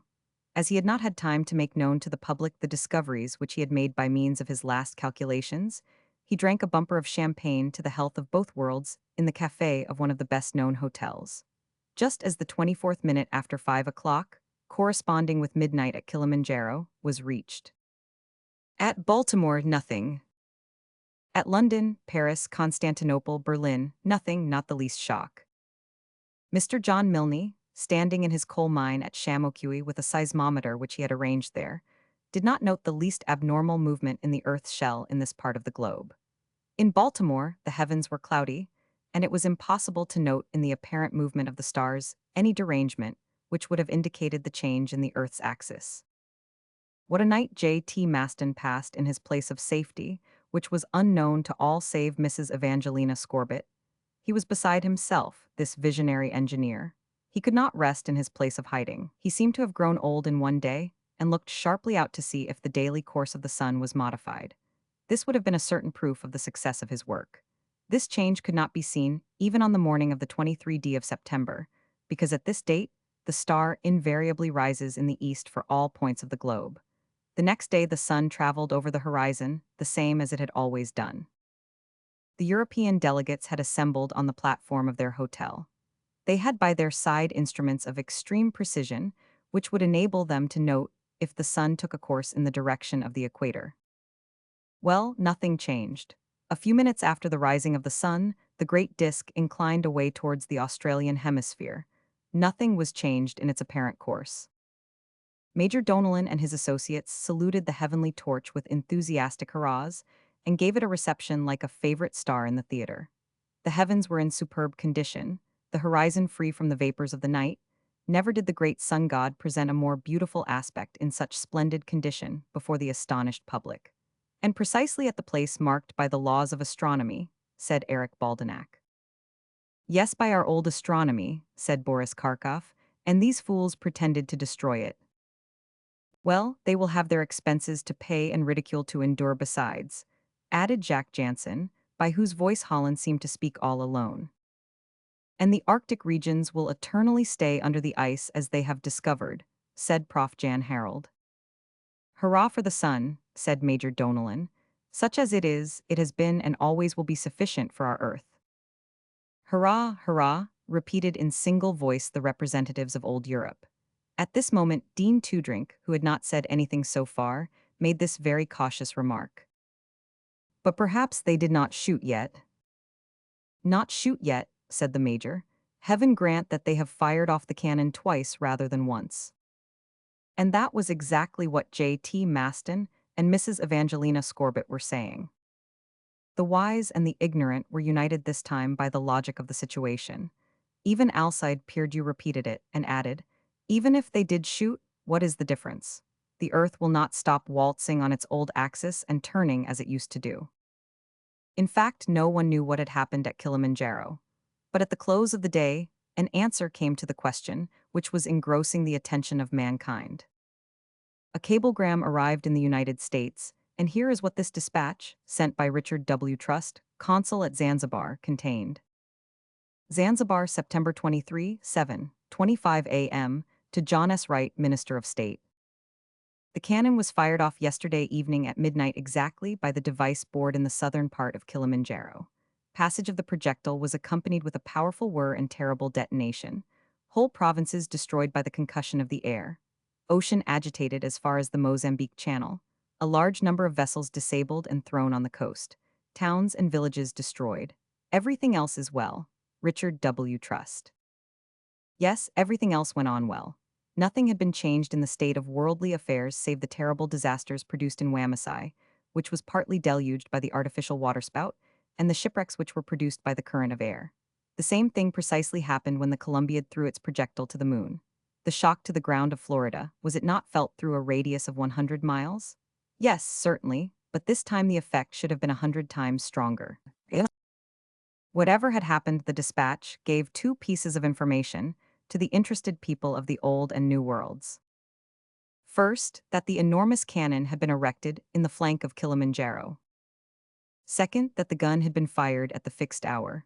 And now, the whole world uttered an exclamation of intense satisfaction, followed by a great burst of laughter. The trial which Barbicane and Co. had made had entirely failed. The calculations of J.T. Maston were good only for the waste basket. The NPPA could only announce its failure. But perhaps it might be that the secretary of the gun club had made a mistake in his calculations. Rather would I believe that I have been mistaken in the affection which I feel for him, said Mrs. Evangelina Scorbitt. But beyond all, the most discontented human being was J.T. Maston. When he saw that nothing had been changed in the movement of the earth, that the conditions remained precisely the same as they were since the creation, he hoped that some accident had prevented the success of Barbicane and Co., and that his associates had met with some disaster. But there was the cablegram from Zanzibar, which stated without a doubt that the operation had taken place. Failed, and what of the formulas and calculations on which he had spent so much time? Is it possible that a cylinder 600 meters long, 27 meters wide, throwing a projectile of 180,000 kilograms, with the deflagration of 200 tons of melimlanite, with an initial velocity of 2,800 kilometers, would not be sufficient to move the earthly axis? It did not seem probable. But why? So J.T. Maston, in a state of violent excitement, declared that he would quit his retreat. Mrs. Evangelina Scorbitt tried in vain to prevent it, not that she feared for his life, as all danger of that sort had passed, but the insults which he would have to bear, the jokes which would be cracked about him, the remarks which would be made in regard to his work. She wanted to spare him from these. And then, moreover, what would his associates of the gun club say? Did they not have to thank this man for the want of success of their operation, and for making them ridiculous? Was he not the man who had figured out the whole affair, and on whose shoulders rested all the responsibility? J.T. Maston would not listen to anyone. He resisted the begging and tears of Mrs. Evangelina Scorbitt. He went out of the house where he had kept himself hiding. He was recognized, and those who had trembled for fear of the consequences of his work now took revenge by joking and laughing at him, and this in many thousand different ways. He was forced to listen to jeering remarks, even from the street gamins. "Ah," they shouted, "here he is who wanted to change the axis of the earth, who wanted to discover coal mines around the North Pole, who even wanted to remove it." In short, the secretary of the gun club was compelled to return to the mansion of Mrs. Evangelina Scorbitt, who used all her wealth of tenderness to console him. It was in vain, however. J.T. Maston could not be consoled, as his cannon had produced upon the earth's sphere no more effect than a simple pop gun would have done. A fortnight went by in this way, and the world resumed its daily routine and did not even think any longer of the projects of the NPPA. A fortnight and no news yet from President Barbicane and Capt. Nicholl. Had they perished by the discharge in the land of Wamasai? Had they sacrificed their lives in the most mysterious operation of modern times? No. After the detonation both were overthrown along with the Sultan arid his court, and 1,000 natives in one grand tumble, but they all got up after a little time strong and hearty. "Did you succeed?" asked Bali Bali, rubbing his shoulder. "Do you doubt it?" "Me doubt it." "But when will you know?" "In a few days," said Barbicane. Did he appreciate that the operation had failed? Perhaps, but he never would have acknowledged it before the Sultan at Wamasai. 48 hours later the two partners had taken leave of Wamasai, not, however, before having paid an enormous sum for the damage done to the country. As this amount of money went into the private purse of the Sultan, and as his subjects did not receive 1 cent of it, he had no reason to complain of the operation. Then the two associates, followed by their 10 helpers, reached Zanzibar, where they found a vessel to take them to Suez. From there, under false names, the steamer Morris brought them to Marseille.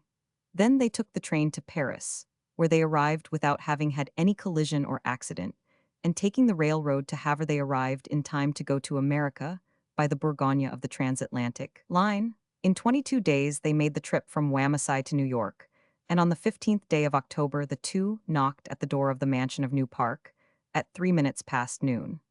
An instant afterwards they found themselves in the presence of Mrs. Evangelina Scorbitt and J.T. Maston. Chapter 20, in which this story, as truthful as it is improbable, is finished. Barbicane, Nicholl. Maston. You. We. And in this plural pronoun, uttered simultaneously by the two associates in a single voice, might be heard a flood of irony and reproaches. J.T. Maston pressed his iron hook on his forehead. Then, with a voice which seemed to stick in his throat, he said, "Did your shaft at Kilimanjaro really have a diameter of 27 meters?" "Yes, sir." "Did your projectile really weigh 180 million of kilograms?"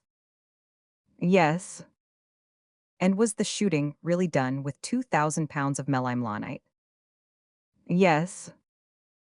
This thrice repeated, "yes," fell on J.T. Maston like masses of stone on his head. "Then I can only conclude," said he.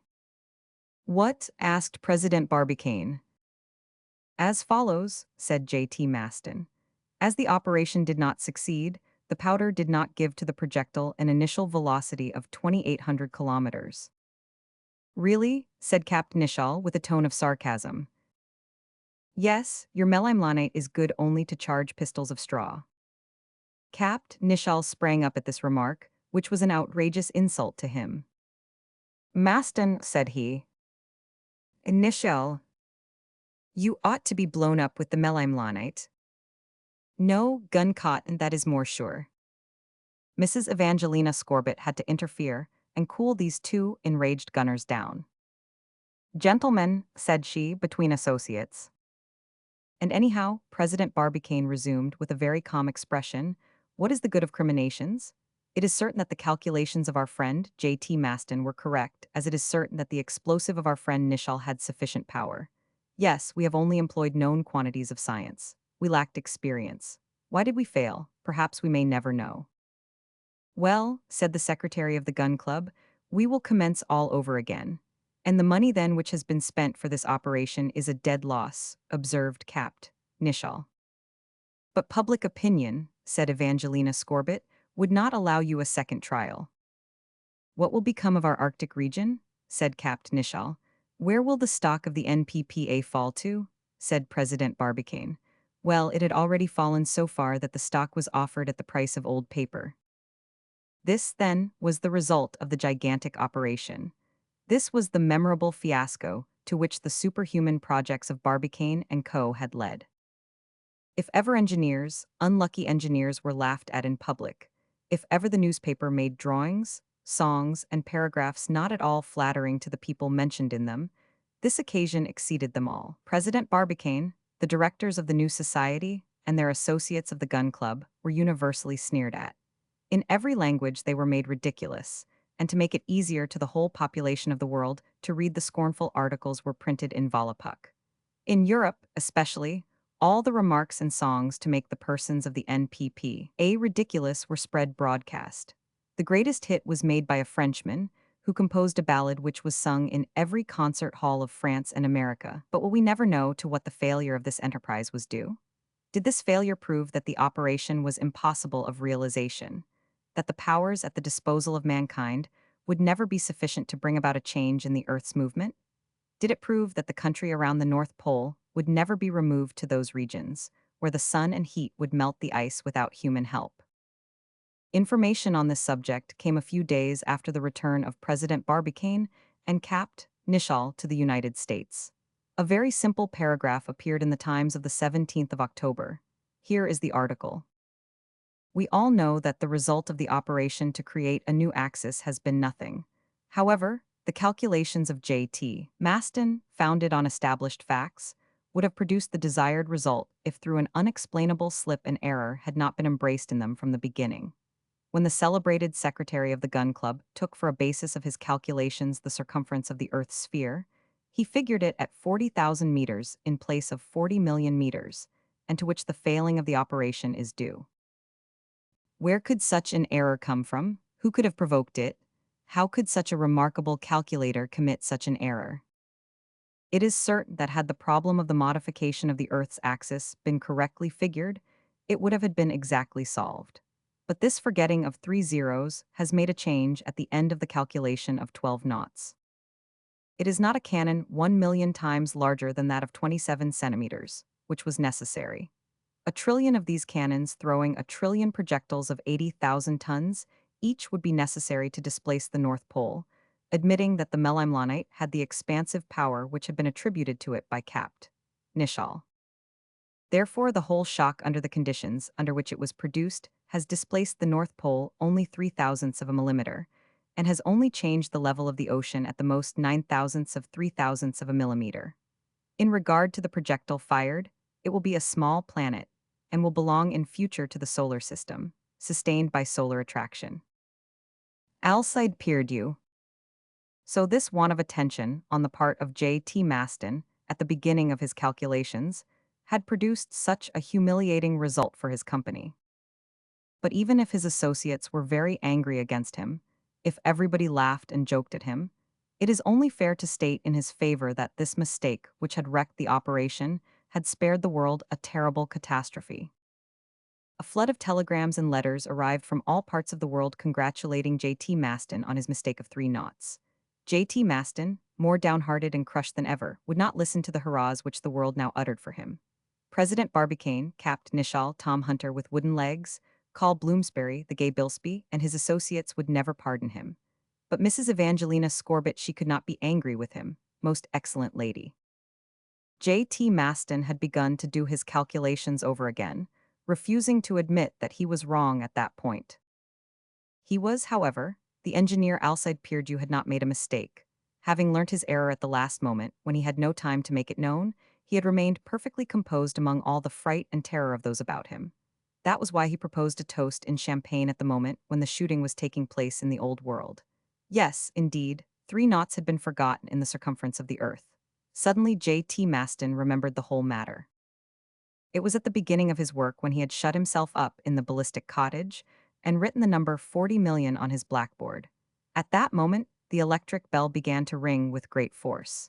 J.T. Maston went to the phone. He exchanged a few words with Mrs. Evangelina Scorbett. Suddenly, a terrible stroke of lightning from the storm through the telephone knocked over his blackboard and himself. He got up, commenced to write over again the numbers which had been half rubbed out on his blackboard. He had just written the numbers 40,000 when the telephone rang for the second time. He went again to listen to MME.